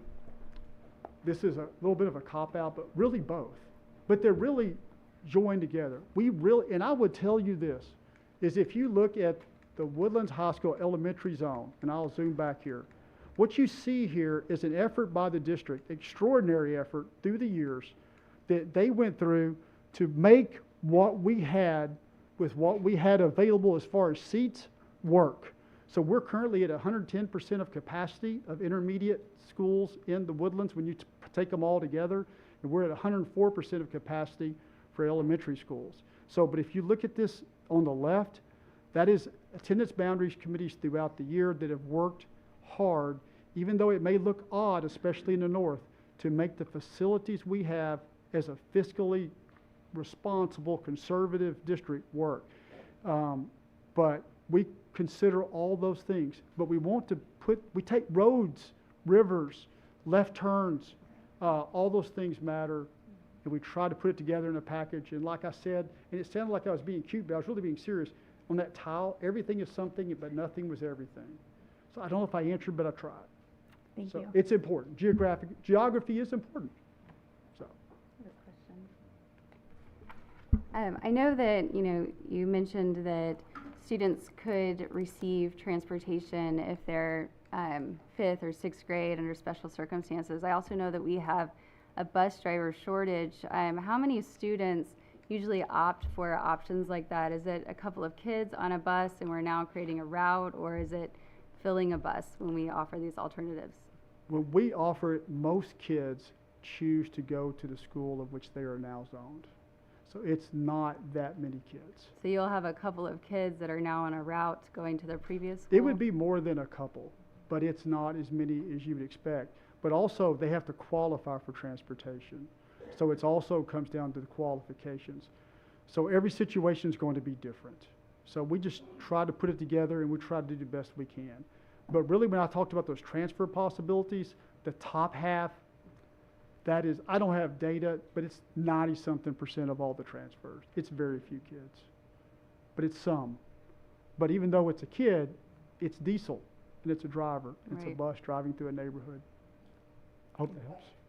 Thank you. Any other questions? So when we come back in, first of all, aren't you glad you don't have to vote on this tonight? Second of all, when we come back in January, the committee will bring a recommendation. So they don't, at that point, I assume you guys will get to one recommendation for Yes, each sir. campus, so that you won't have multiple that you're trying to sort through. They will bring, this is the one that they are bringing for your consideration. Okay, thank you. Thank you. Thank you so much. I think we need to take a quick break. So it is, I'm blocking my clock here, 7:36, and we'll break for, how long do you normally do, Dr. Knoll? 5, 10 minutes? Come back at 7:45. 7:45. The sooner we get back, the quicker we'll get done.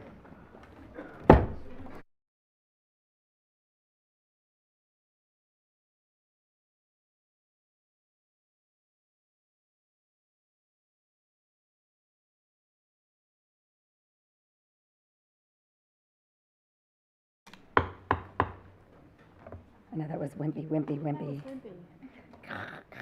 Anyway, thank you. The time, do I have to do the time again? Sorry, 7:49, and we are returning to session. We're going to start with item 6A, planning and construction. Consider and approve change order to the guaranteed maximum price amendment for Knox Junior High School renovation project and delegate authority to the superintendent to execute the contract documents.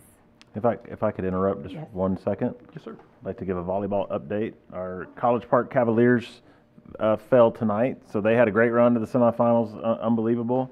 But the Grand Oaks Grizzlies will be defending their state title on Saturday night. So congratulations to Grand Oaks. They will be playing. So, Mr. Foster, welcome back. Since you weren't here last month, we've got plenty on your plate this month. So here you go. Indeed, President Odenwiller, members of the board, and Dr. Knoll, it's my pleasure to stand in front of you tonight and ask for this consideration to approve a change order to Knox Junior High's school renovation project. And just for a brief description, a change order affects the contract amount to the general contractor, so that's why it's titled that way. But in my absence last month, when I sent the documents up, I neglected to pull forward. We intended to ask for the total amount for this contract of $24,901,146, and we asked for a little over $23 million because we had neglected to include in last month's board item the alternate that was part of the bid, which was the air conditioning equipment, some of the electrical lighting gear, and the digital controls for that building. It is required, and we intended to bring them forward. We just, in my haste, preparing my documents to be away from last month's board meeting, I just missed that one detail. So we're asking you tonight to approve the change order to bring that contract to its full value. The change order is $1,087,000. It was on the backup you saw last month, or the board saw last month. It is the same backup this month. That'll bring the contract total to $24,901,146. Do I have a motion? So moved. Second. Is there any discussion? I already had mine, but thank you for coming forward and clarifying that. I appreciate it personally because I was sitting there going, how did we fail? And it didn't affect the bottom line. And thank you for explaining that it was just a piece of it that wasn't included, but the total was included in it. So thank you. No problem. Oh, I have to read the next one. Oh, no, we have to vote. Yes, So I will call the vote. All those in agreement with 6A, consider and approve change order to the guaranteed maximum price amendment for Knox Junior High School renovation project and delegate the authority to the superintendent. Please raise your hand. And that is everyone. Okay, so we'll go on to B, which is consider and approve the guaranteed maximum price amendment for the agriculture facilities project and authorize the superintendent to complete the negotiations and execute the contract. Indeed, thank you. At this time, I do ask for your consideration and approval of the guaranteed maximum price amendment for our ag centers. This is for 2 locations, which would be the new center to serve Conroe High School, Caney Creek High School, and the new Timber Mill High School, and the renovations to the existing center that serves the Woodlands High School and College Park. Back in February of 2024, our Board of Trustees selected Brookstone to be our construction manager at risk, and since Since then, we've had Brookstone working with DLR Group, our designer, along with our CTE department and our department to put together our scope of work for these projects. And we do intend in the future to bring you a third site to serve the Oak Ridge and Grand Oaks High School feeder zone.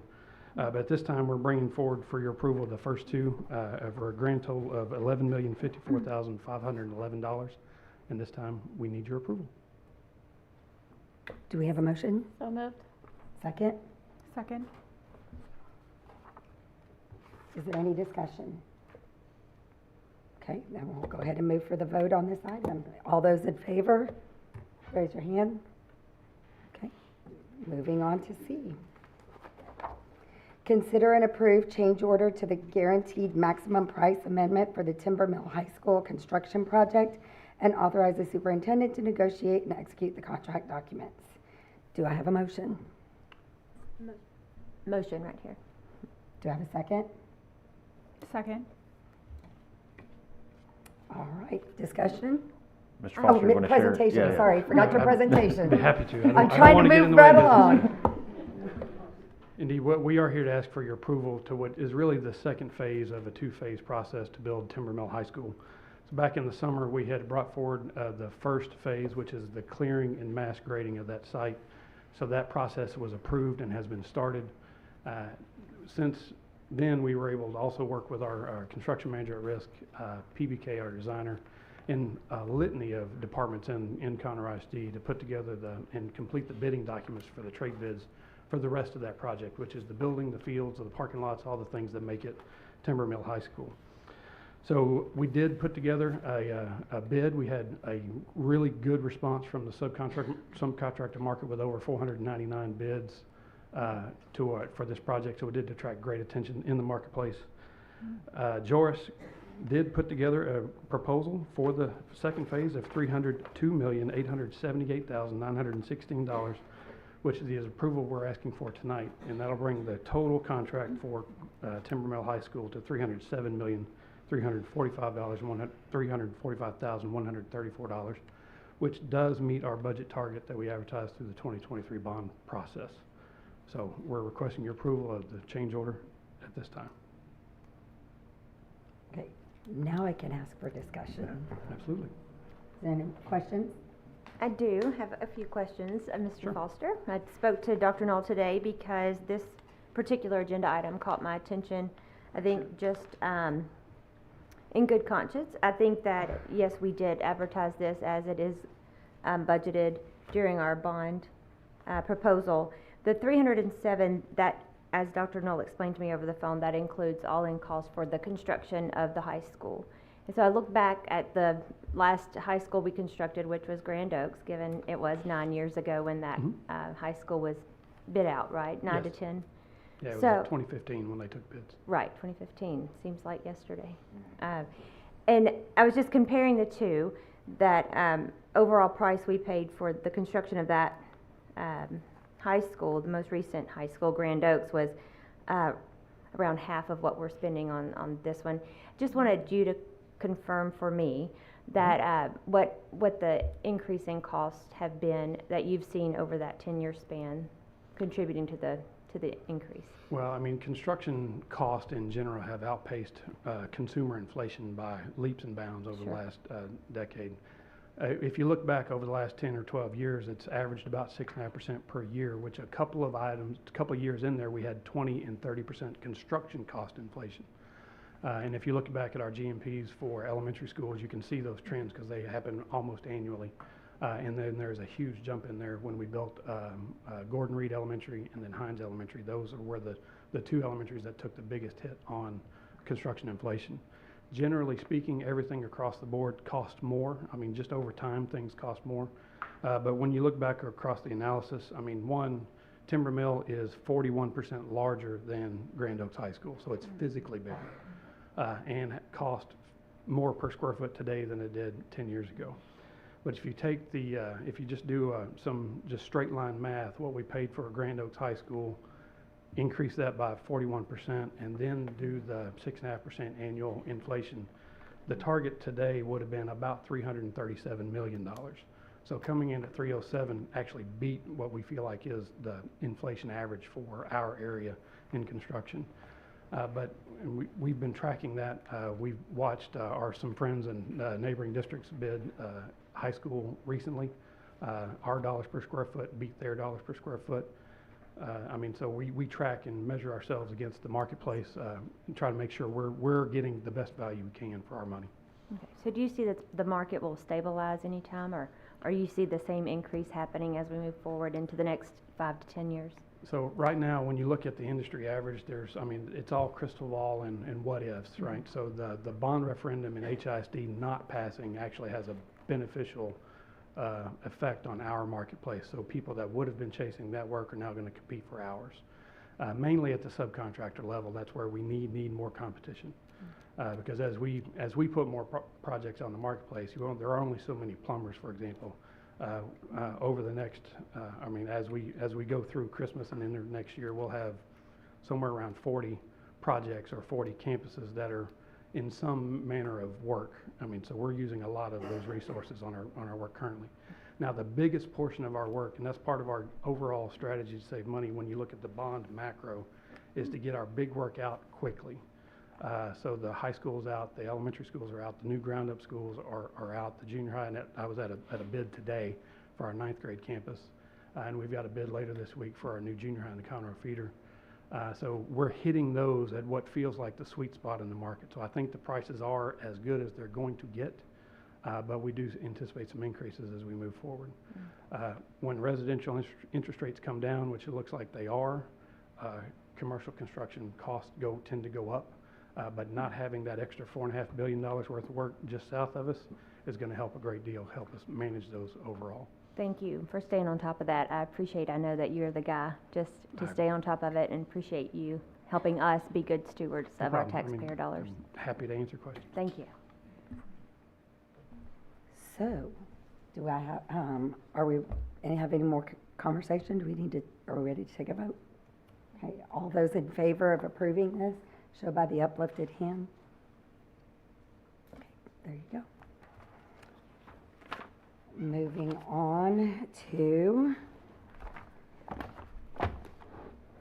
6D, approve the corrected guaranteed maximum price amendment for the Derrickson, Kaufman, and Oak Ridge Elementary renovations project and delegate authority to the superintendent to execute the contract documents. And we're going to do these next two one at a time because that's what we're going to ask for. But really, they're related to each other. The board saw these in September, and I don't have any real good excuse except it's the same contractor. Their backup looks the same, and the names were right. The numbers got inverted between the two of them. So we've re-included the right backup with the right board item here just to correct those contracts. There's actually no change to their contract amounts. We're just putting the right number on the right project for us. But both of these had been previously approved. So for the Derrickson, Kaufman, and Oak Ridge Elementary renovations project, that contract should have been asked for as $8,400,690, and we're requesting you approve us put that amount on that contract for that work that's underway currently. Do I have a motion? So moved. A second. Is there any discussion? Okay, well, it'll be me again, sorry. No problem. Thank you for clarifying that also, because I was sitting here trying to figure it out, and the numbers were matching. Mm-hmm. They were just with the wrong They had the wrong names at the top of the sheet. attached to them. Mm-hmm. But as I stated, I was going to go ahead and say it. Absolutely. This is 2 errors in a very busy time, and when people are asking us we're trying to be trusted. People are trying to trust us on numbers and everything. So I'm just asking that you all pay a little more attention so that everyone looks good. No, I agree completely, and that's the sword I get to fall on because it ultimately is my responsibility. I reviewed the documents before we sent them up, so. It wasn't a problem with the numbers, thankfully. There were Correct. no errors in that regards. It was just in the paperwork, and so I thank you for that because you immediately, answered it clearly and succinctly for me, and I appreciate that. No problem. All right, so are we ready to vote? All right, all those in favor of, can we, I mean, we don't have to vote on these separately, even though you talked about them separately, do we? We do? Yeah, I mean, Okay, I'll be so- brief on the next one, so. So then are we doing, This is Derrickson, Kaufman, and Oak Ridge for $8,400,690. and then the other one is the Milam, is that what you were saying? Okay, I just wanted to make sure. Does everyone understand? Well, okay, just making sure. All right, so do I, all those in favor of this, this clarification and corrected guaranteed maximum? Please raise your hand. All right. The motion carries. Thank you. All right, the next one is to approve the corrected, it's the same issue, just the flipping of the schools. Approve the corrected guaranteed maximum price amendment for the Milam, Houston, and Runyon Elementary renovations project and delegate authority to the superintendent to execute the contract documents. Great, and this is the reciprocal project to that one. So for Milam, Houston, and Derrickson, or Milam, Houston, Runyon, rather, we are asking for that contract amount to be approved as $9,236,960. Okay. Do I have a motion? So moved. Oh, there we go. Do I have a second? Second. All right, is there any discussion? Then I will call for the vote. All those in favor of this corrected guaranteed maximum price amendment for Milam, Houston, and Runyon elementary renovations, please raise your hand. Okay, the motion carries. And now we are on to, I think it's F. Okay. Consider and accept as complete the new Moorhead Junior High School, East County Transportation Center, North County Transportation Center, and Caney Creek High School 6A upgrades for the construction projects. Indeed, this is actually my favorite part of the CMA risk process, where I get to look at every individual line item of cost to make sure it is for the full benefit and value of Conroe Independent School District. So we've done that for this group of projects. They're all with the same CMA risk, Joris. So the Moorhead Junior High, East County, North County, and projects were all one contract, and then the Caney Creek High School 6A project was a separate contract. But we worked through all those items. We did verify that every dollar spent was a dollar beneficial to Conroe ISD. We did maximize the GNPs for both of these contracts. So where they're returning no savings, no returned allowances, but I can assure you every dollar was spent to our benefit. So at this time we were asking your approval of the project as complete so that we can authorize and process final payments and close these contracts out. Do I have a motion? So moved. Second? Second. Is there any discussion? Hello.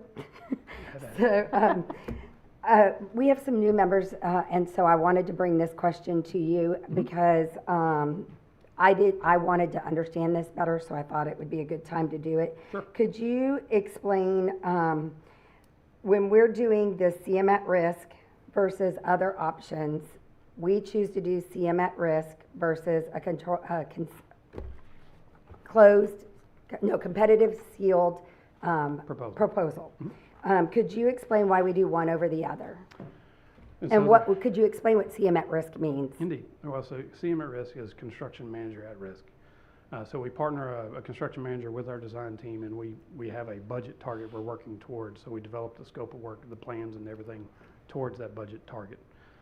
So for complex projects like a new high school or even new elementary school or even renovation work, it helps to have the construction-minded cost estimating alongside a design-minded creative firm so that we don't accidentally design something that's way over budget. At the same time, we want to maximize as much work as we can for our budget. So it is common, like today, we got the bids in from the Caney Creek 9th grade with our CM at risk, and it was over budget, which is not uncommon for us because we've asked for the moon, and now we're going to work our way to right size. We call that value engineering, which is really trying to make sure we have the right products in the right places for the right values so that we can get all the work we need to make those schools work for the right dollar amount. In a competitive sealed proposal environment, we would hire the design firm first to design it with our input, and then when the design's complete, send it out in the world and find out how much it costs. So there's some inherent risks in that. I mean, our design professionals are in that market. They can pay estimators to make sure they feel like their design is on track. But we find we get a really great value putting a construction professional with our design team so they can work side by side throughout the design process. For Timber Mill, for example, we did that early in 2023. So our construction manager and our architecture team and Conroe ISD have been working together for essentially 2 years, putting what we're asked for review tonight. In that same project in a CSP atmosphere, we would have probably taken that same 2-year time period, but we wouldn't have known really where we were relative to the budget until bid day, which in this case was early in October. And then once you have a CSP, it's a take it or leave it price. You can negotiate, but once we approval, it's a lump sum that we agreed to pay that contractor that amount for that particular project.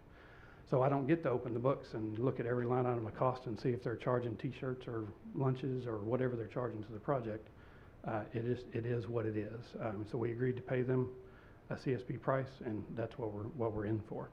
Now, if our drawings are incomplete or we change the scope, we have to come up with changes, which is not uncommon during the CMIT risk process too.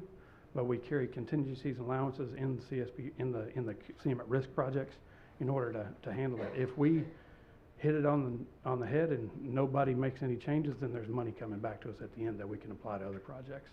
But if we, in a CSP situation, if there's no money in the project, you get to visit with me more often about, we want to make this change, would you please allow us to do it? Which is not a bad thing, it's just a different, it's a timing thing is what it works out to. Because if we set up our whole program for CSP, we could do that. Right now, our entire bond program is set up based on the CMIT risk method. So we've got teams out there working with our design teams currently, because that's it. Otherwise, we would have to separate the two and add about 3 or 4 months to every project. Okay, and my next question is, we give a guaranteed maximum price. Yes, ma'am. And when we were just talking about the actual costs versus what that guaranteed price, there's almost always very little or nothing left based on that. It always seems to be all the way up to the guaranteed maximum price, which to me, I always told you, that's like, hey, here's what we're willing to pay, so don't cross this, because we're not going to pay more than this, but it could come in less. And you explained, but we never see less. So I asked you about that. Would you please explain why we don't generally see less? So in the stuff that you've seen here recently are multi-campus campus renovations projects where we've got an authorized amount of money and a contractor engaged.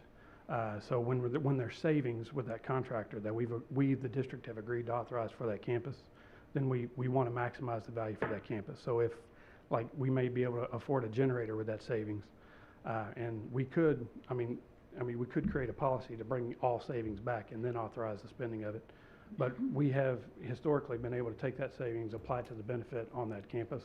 So we've painted extra rooms, we've changed other carpets, we've done some outside work, we've created some playgroundscapes, we've done extra work in addition to the renovation work with those savings on those jobs that are returning zero. On the ones we're looking at in front of us tonight, unfortunately in the 2019 bond referendum, when we were trying to get our bond to pass, we took, like, transportation, for example, we cut that budget in half and put it back out to the voters because we needed transportation work, but we only got half the money for it.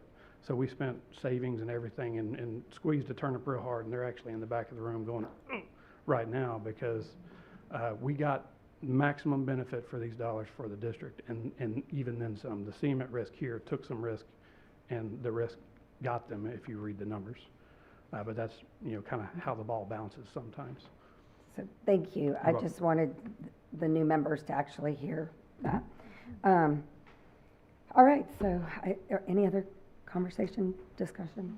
All right, then I will call the vote on this. All those in favor, please indicate by raising your hand to approve this. Okay, the motion carries.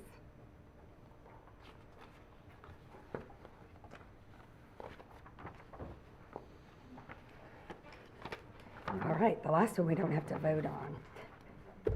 Mr. Foster, could you give us receive the capital improvements updates? I'd be happy to. So our capital improvements underway throughout the district.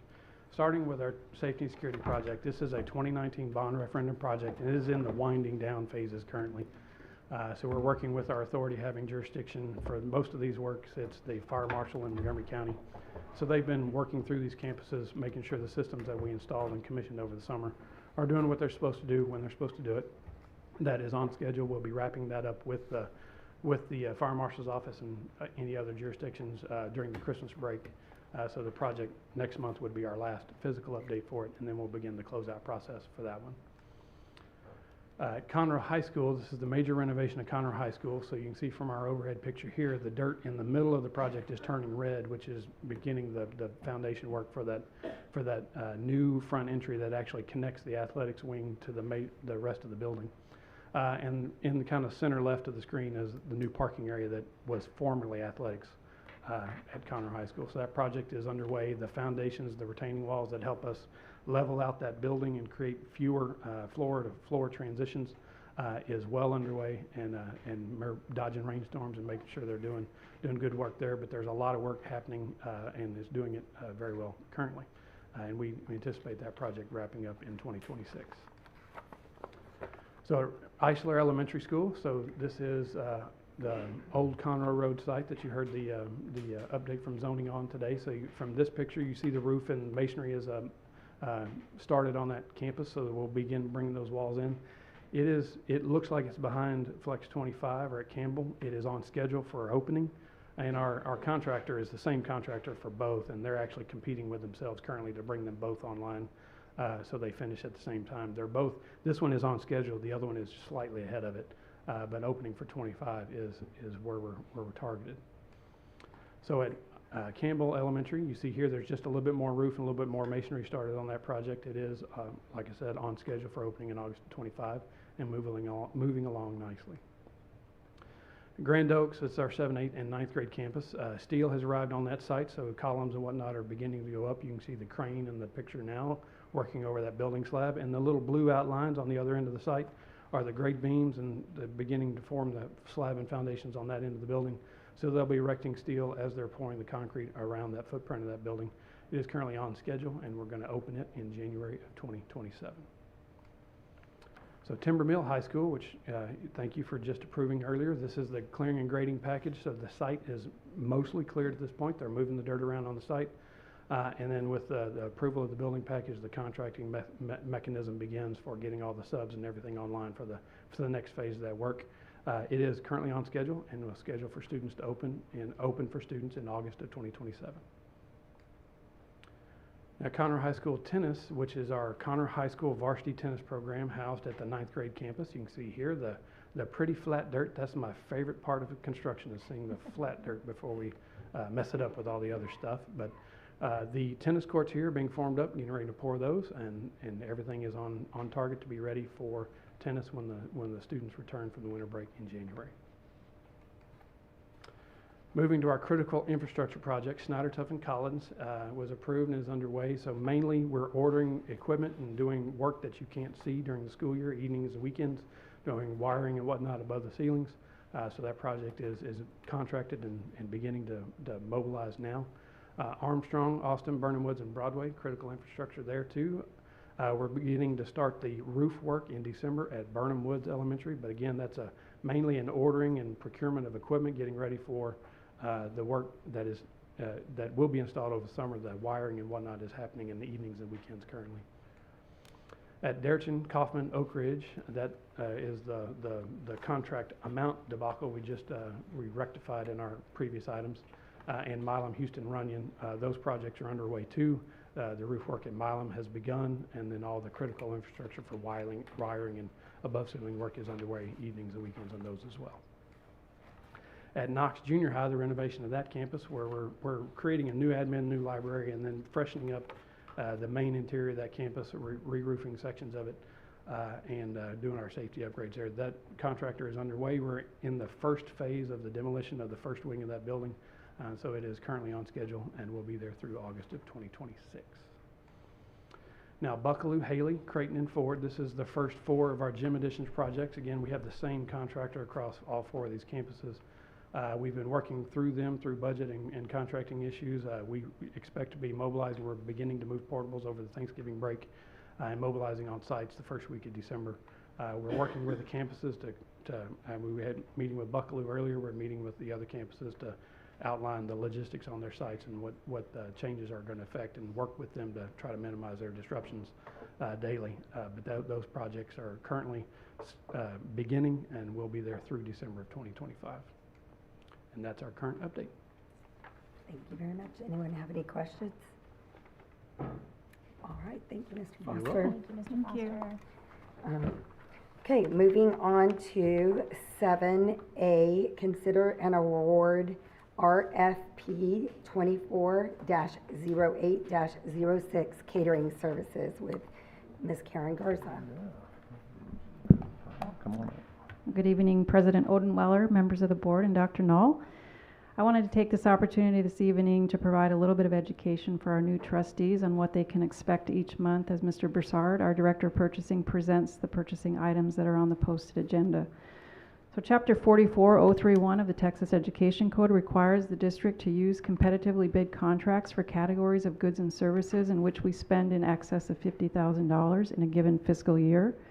The purchasing team utilizes what we refer to as commodity spend to aggregate this spending each year. An example of a commodity category might be custodial supplies or buses. So our district utilizes a mix of competitively bid awarded contracts approved by you, the Board of Trustees, as well as competitively bid contracts awarded by purchasing cooperatives. A purchasing cooperative is simply a group of organizations that come together to pool their purchasing power to negotiate lower pricing. So bids issued by the purchasing team are primarily focused on closing the gaps in procurement where the cooperatives may not have awarded contracts for more specific goods or services that we need. An example of that might be vehicle purchases, grounds equipment, contracted services, or catering. We are not asking you to obligate any funding this evening, but merely to approve a pool of vendors that may be utilized to purchase the goods or services for the category being presented. A vendor being in the pool doesn't necessarily mean that we will purchase anything from them. We will go through the same vetting process that we would for any purchase that we make to make sure that the vendor we are utilizing results in best value for the district. Estimated spend amounts will be provided for each of the categories, and budgets for those expenditures are included in various budgets across multiple funding sources. So I will let Mr. Broussard present these items this evening, but just wanted to give you a little background on what you can expect each month. Thank you. Thank you.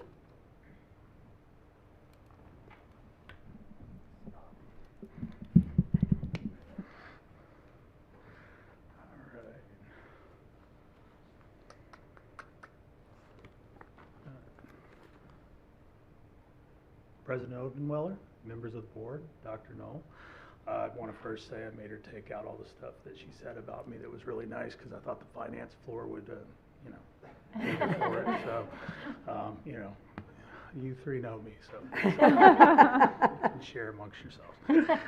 So, we're bringing forth the recommendation to the Board of Trustees to consider awarding the district's semi-annual bid RFP 240806 catering services to the vendors listed on the attached tabulation for an annual estimated expenditure of $760,000. Requests for proposals for the bid were emailed to registered vendors through our eBid system, advertised on the Conroe ISD purchasing website, and multiple times in the Courier. Vendors were asked to offer percentage discounts off menu prices as well as any other relevant fees. The recommended vendors for this RFP, when awarded, will go into a collective pool of vendors for the district use. Vendors consist of those that not only provide meals, but also vendors such as SAMs that allow campuses the opportunity to purchase needed supplies to support things such as interventions for children.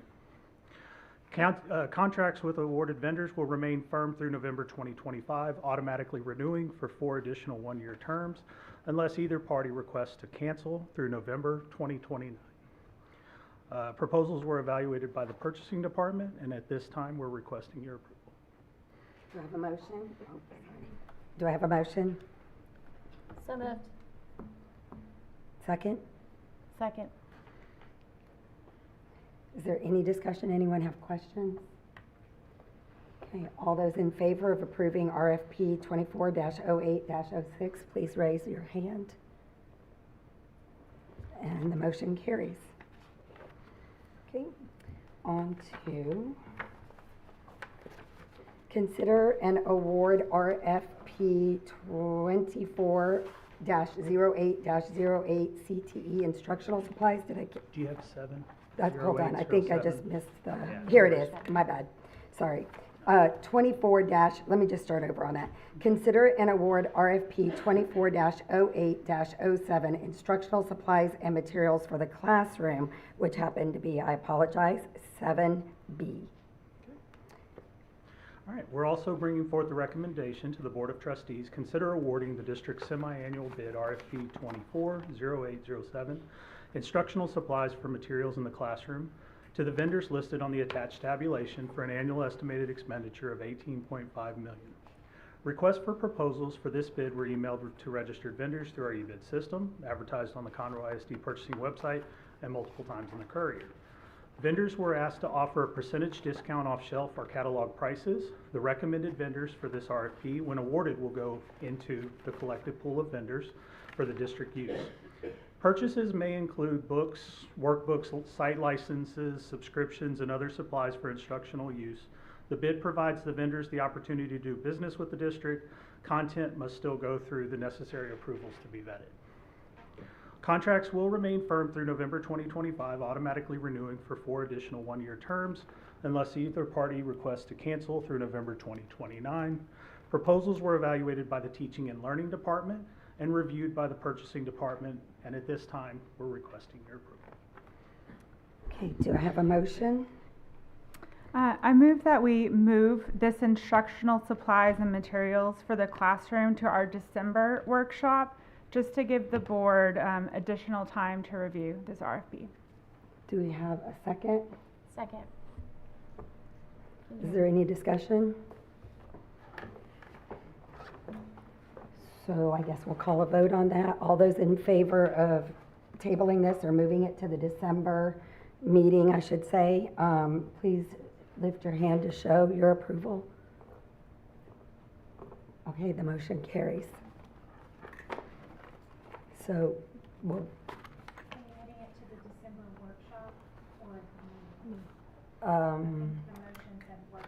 Okay, let's just go to the workshop then, since that's what it was. Do we need to recall it, the vote? No, I think it was clear. Okay, okay, but I thought I said meeting, so I just wanted to be sure. I have a question. Are you, Madam President. are you good? If we Point of order. Point of order. If we do move that to the workshop, it would require a vote.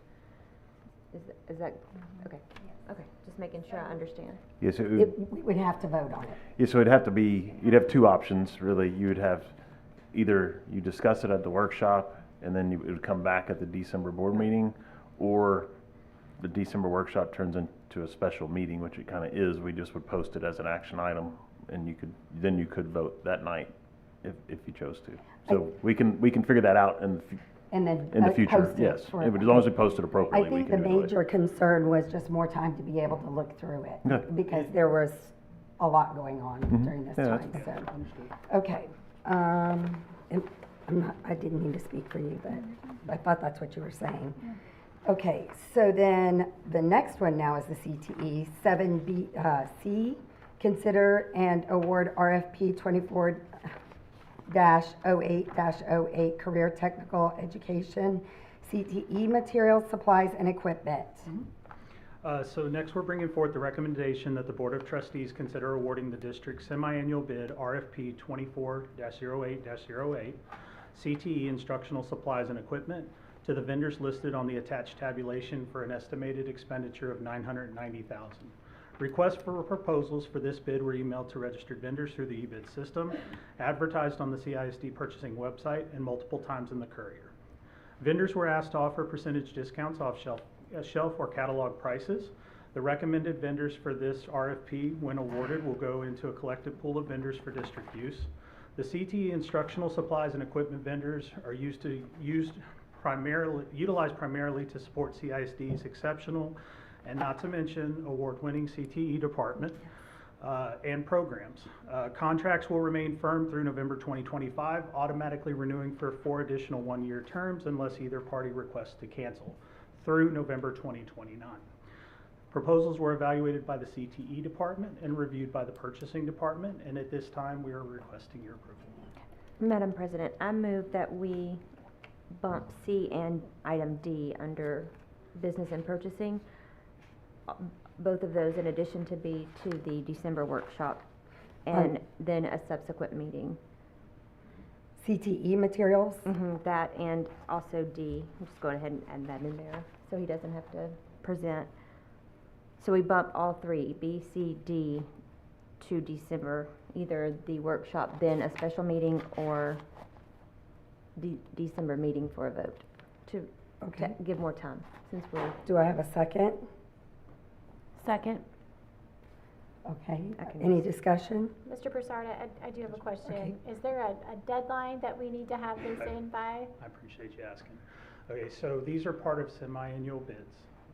A vote in December, if approved, would not put us in too much of a bind. It's okay. We'll work through it. That's not a problem. Okay.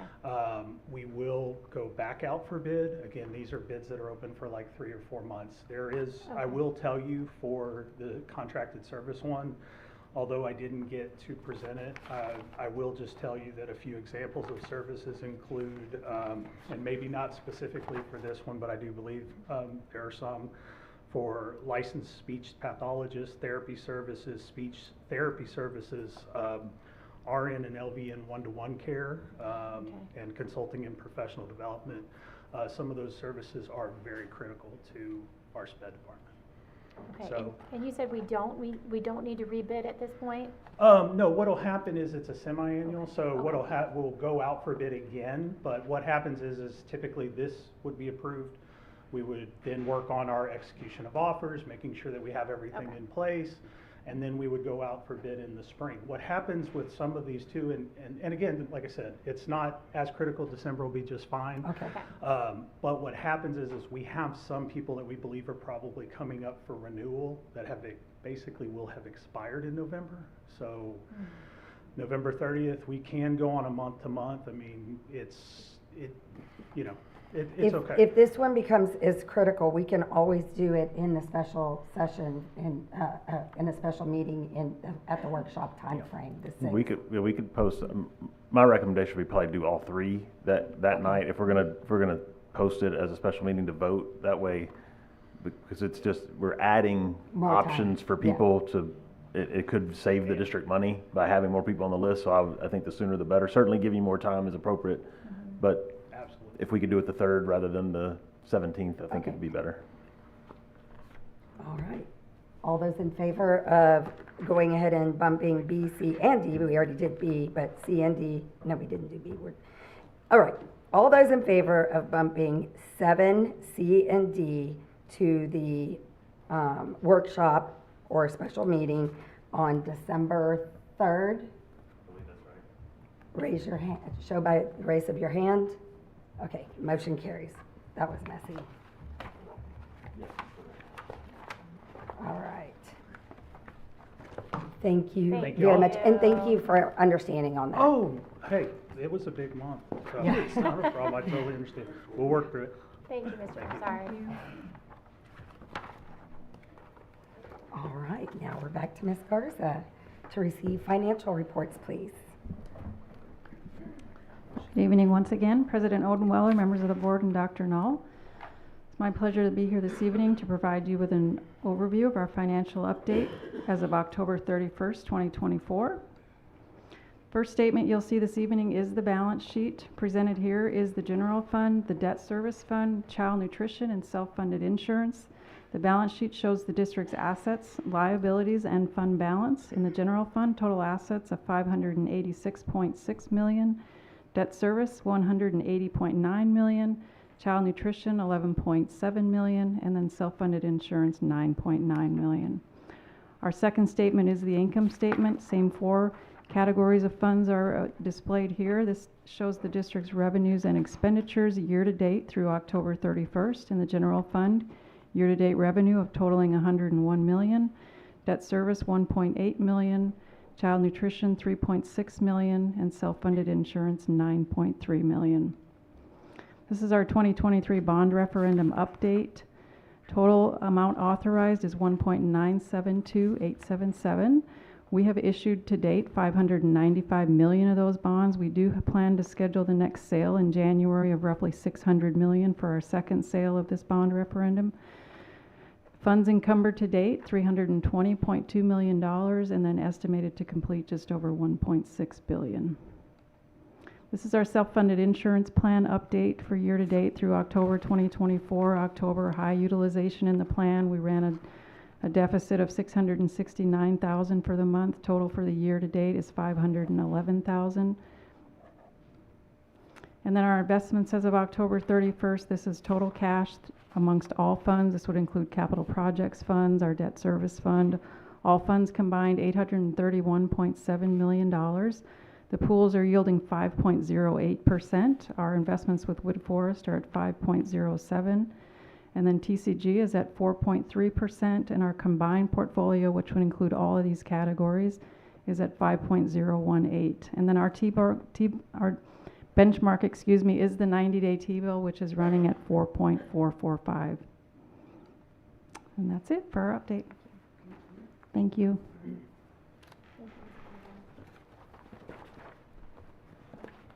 All right.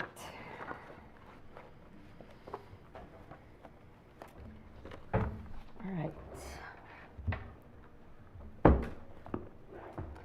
Moving on to legal, item 9A.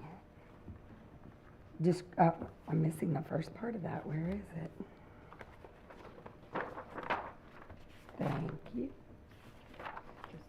Yeah. Oh, here it is. Amend board policy FFH, legal and local student welfare, freedom from discrimination, harassment, and retaliation. Okay. Ms. Nelson, or Trustee Nelson, did you want to begin with the discussion? Sure. Thank you, President Weller. Regarding FFH legal, it states in a note, quote, the U.S. Department of Education's Office of Civil Rights has issued a formal interpretation that discrimination on the basis of sex under Title IX includes discrimination on the basis of sexual orientation and gender identity, end quote. The Fifth Circuit Court and the Supreme Court state that the Biden interpretation of Title IX is illegal, so I wanted to ensure that the policy that we have is in compliance. On November 13th, I reached out to the district regarding updating this policy and removing language in legal. And after speaking with Ms. Gladys yesterday, I was informed that TASB will be updating the board policy FFH in an upcoming update in January. The protection of all of our students is always a priority, and that includes our girls and the protection of their spaces. And I'll be looking forward to TASB's interpretation in January. So, President Odenweller, I move we postpone this item until the release of Policy Update 124, which I understand will be released sometime in January. Do we have a second? Second. Is there any discussion? Okay, all those in favor of moving this to January until we get the interpretation? Show by the uplifted hands. Motion carries.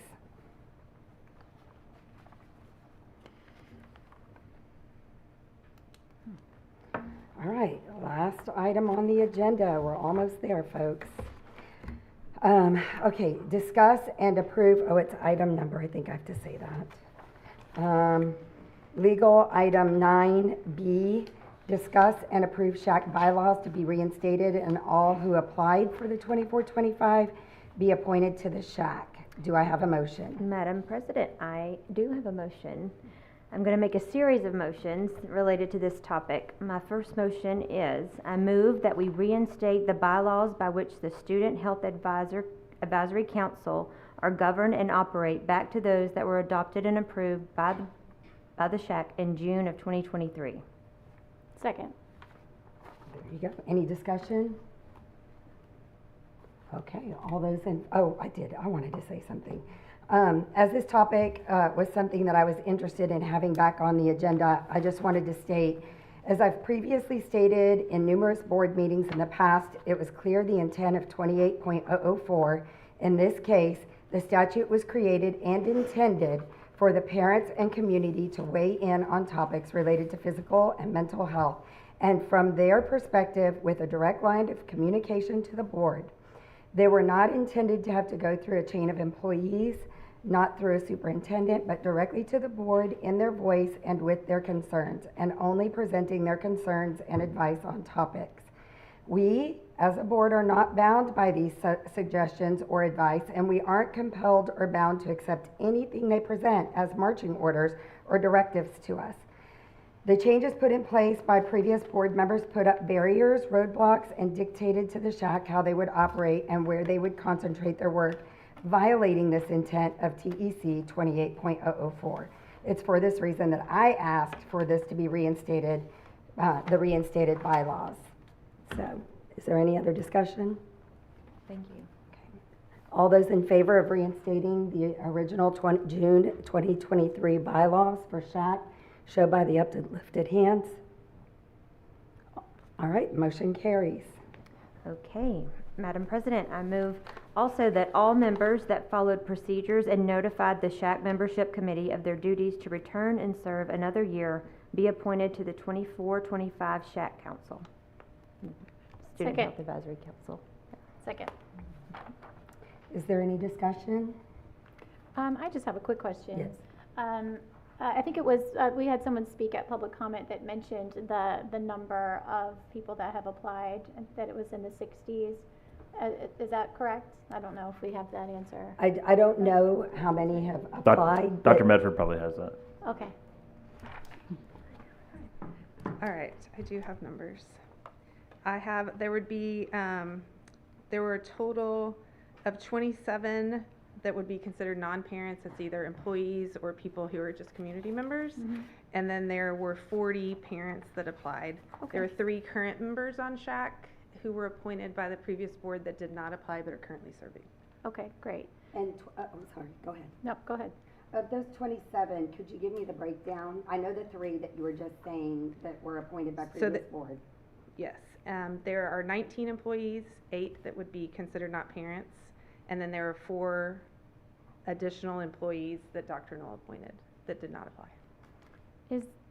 I'm sorry, were you finished? Sorry. So the Another 19 question. that are employees, but 8 of them have children in the district? Oh, I'm sorry. There are 19 that are employees, and how many are not parents? 8. So, okay, so 11 of them are actually. No, 27 total, 8 or would be community Oh, members, okay, not that's parents, what I was and trying to 19 are clarify. employees. Thank you very much. There were a lot of lists because there were Yes. returning member applications and then new ones, Yes. and then, so this is Bethany math, so it's with lots of spreadsheets, but. I do have one quick question too. Mhm. I think it was Mr. Samoras. He mentioned a membership process. Is there a membership process currently? So there was Could you in the describe that? bylaws that were just reinstated, there was the ones we just did that were appointed, and then reverting back to the other bylaws there is. It also does include a limit on the number that serve on SHAC. So And- that is in the bylaws that you just reinstated as well. But we're not bound by those. Of course, right. I wanted to make Okay. sure that answered all the questions about membership. Okay, great. Thank you. Mm-hmm. So just to be sure that I understand, we're not talking about removing anyone, we're just adding. Correct. Okay, I just wanted to be sure on that. Any other discussion? All right, all those in favor of reinstating or approving the appointment of those that were interested in serving again, returning to SHAC for the 24-25 council year, please show by the uplifted hand. Okay, motion carries.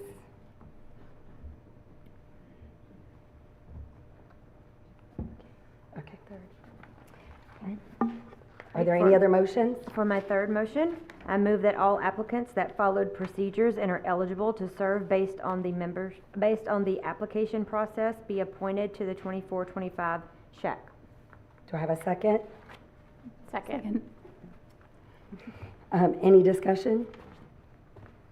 Okay, so this would mean that if I'm understanding correctly, they needed to follow the process of doing the application online and meeting the requirements to serve, correct? Correct. Okay. And it would just go in conjunction with the others that we've already said? Correct. Right. Just spelling it out. All right, all those in favor of appointing the parents that, or those that followed the application process to join the 2024-25 SHAC Council and that meet the requirements? If you're in favor, please show your lifted hand. Okay, motion carries. Okay, I have one final motion. Lastly, because of the decisions made here tonight and the restoring of the SHAC's governing procedures, I move that at the next meeting of the SHAC, when it reconvenes, using the bylaws of June 2023 and all previously appointed and newly appointed members present. Okay, do I have a second? Second. All right, so discussion? I may need to reread that. I was going to say, can you clarify that? Okay.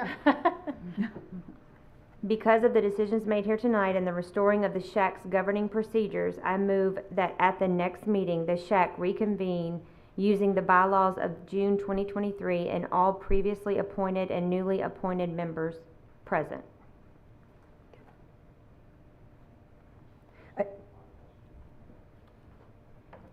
Are we discussing or taking a second at this point? I'm just making sure. We had a second. Okay, so I just want to make sure we understand this one. Are you just saying that we're going to be using the bylaws that we just approved and that we're including all the previously appointed ones? And newly appointed members. You are making it as a motion. Okay, got it. Any other questions? Okay, all those in favor that at the January meeting, they will follow the bylaws set forth by June 2023, which we just approved, and all previously appointed and newly appointed members will be present that still want to serve. Yes. Okay, all those in favor, please lift your hand. Okay, motion carries. Can we ask some, I know Dr. Medford has some clarifying questions just to make sure she has your spirit and intent as she applies this. Okay. I just want to make sure that I support them in the way that you want. And I know that you're not bound for the bylaws. I'll just have a couple questions. So would you like for me to take to SHAC or ask SHAC to revise their bylaws to include all people who apply in the future, or is that just for this year? That's just this year. Yeah. Perfect. Okay, that was my one.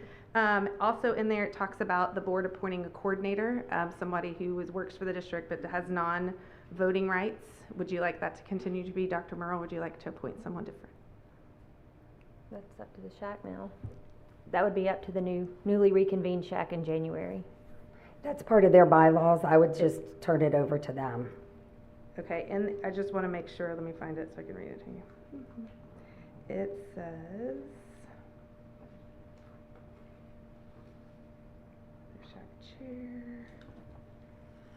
the coordinator must be in CISD administration and appointed by the CISD Board of Trustees. So I just want to make sure that you had the option to do that if you chose. Say that again. It says the coordinator must be in Conroe ISD administration and is appointed by the Conroe ISD Board of Trustees. The coordinator is an advisory role without voting privileges. So I just wanted to make sure that Dr. Merle at one point was the co-chair. Do you want him to shift to the coordinator? I just wanted to make sure it was what you wanted. We can bring back an appointment in December. Or even just let them decide.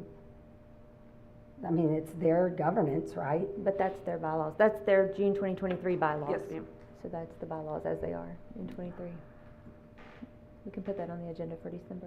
Okay. You want to do that? Yeah, I'm fine with it. Okay. We have time. The next meeting's in January, so I just want to make sure we had time to do what you wanted. And then the last question I had, is in the bylaws, it also talks about 60% of the membership being parents, so it would be a little bit under that. So we have, because I was looking at that list, so you're saying that we don't have enough applicants? So I'm just being honest, Yes. there's a lot of lists, and I did Yes. try to double, triple, I was just recounting with Mr. McCord. We would be about 58% or 59%, depending on the decision with Dr. Merle. The other question to ask is if we reach out to them and they're no longer interested because they've moved on, right? Because it's been a while, would you be okay with us adjusting the membership roster to help with the percentage and quorum, or do you want us to bring it back to you and say these people have let us know and let you vote on the membership? Thoughts? I think, quorum is important and that it's 60% parents, so I think that would be okay. So want us to reach out to everyone, like you've asked, reinstate to them, let them know, give them the meeting dates, and then bring back to you in December what we've heard and make sure that's in line with what you'd like? Dr. Beckford, are we off on our numbers because of the community members? Is that why parents are still under 60%? Yes. Okay. So we have more employees of the district than we do community members? It's the definition would be not parents, and so Right. employees and community members that don't have students in the district would contribute to that number. What's our current contributing number from the employee side? Like is that It is, employees are 1923, and then plus the 8 non-parents.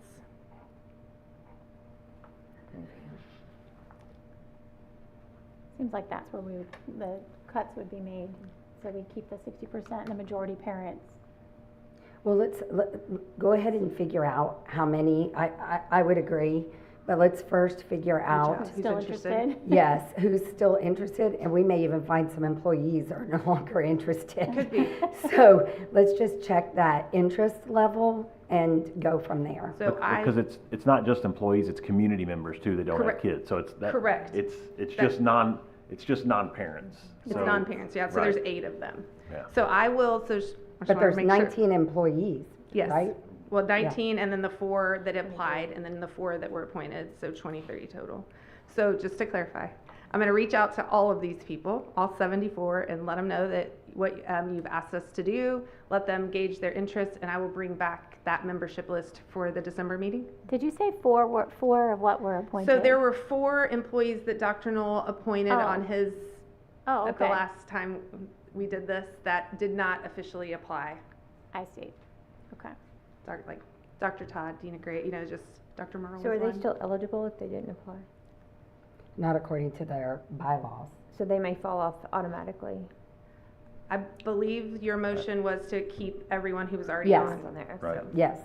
Because there are 3 parents also that did not apply, that were appointed by board members last time. One of them spoke to Yeah, me. we're not getting, Make- we're not cutting anyone. Okay. That was even the intent of our previous board. They let everyone on at that point as well, so. I just want to make sure I do what Yes. you guys want. So I will bring that board item back to you next month. Okay? Thank All you, right, Dr. thanks Beckman. I appreciate letting me ask my question. Yes, thank you. And that's a lot of, I know that's a lot of work to reach out to all those people. You probably can do it by email, which makes it a lot easier. However, I encourage if you're wanting help to reach out to the SHAC members that worked on the membership. I bet they'd be willing to help with that effort. Absolutely, thank you. Okay. So with that, do I now read the adjourn to executive session? All right. The board will now go into closed session pursuant to sections 551.071, 551.072, and 551.074 of the Texas Open Meetings Act. Any action, vote, or decision of the board with regard to any matters discussed in closed session will be made when the board returns to open session. The time is 8:52.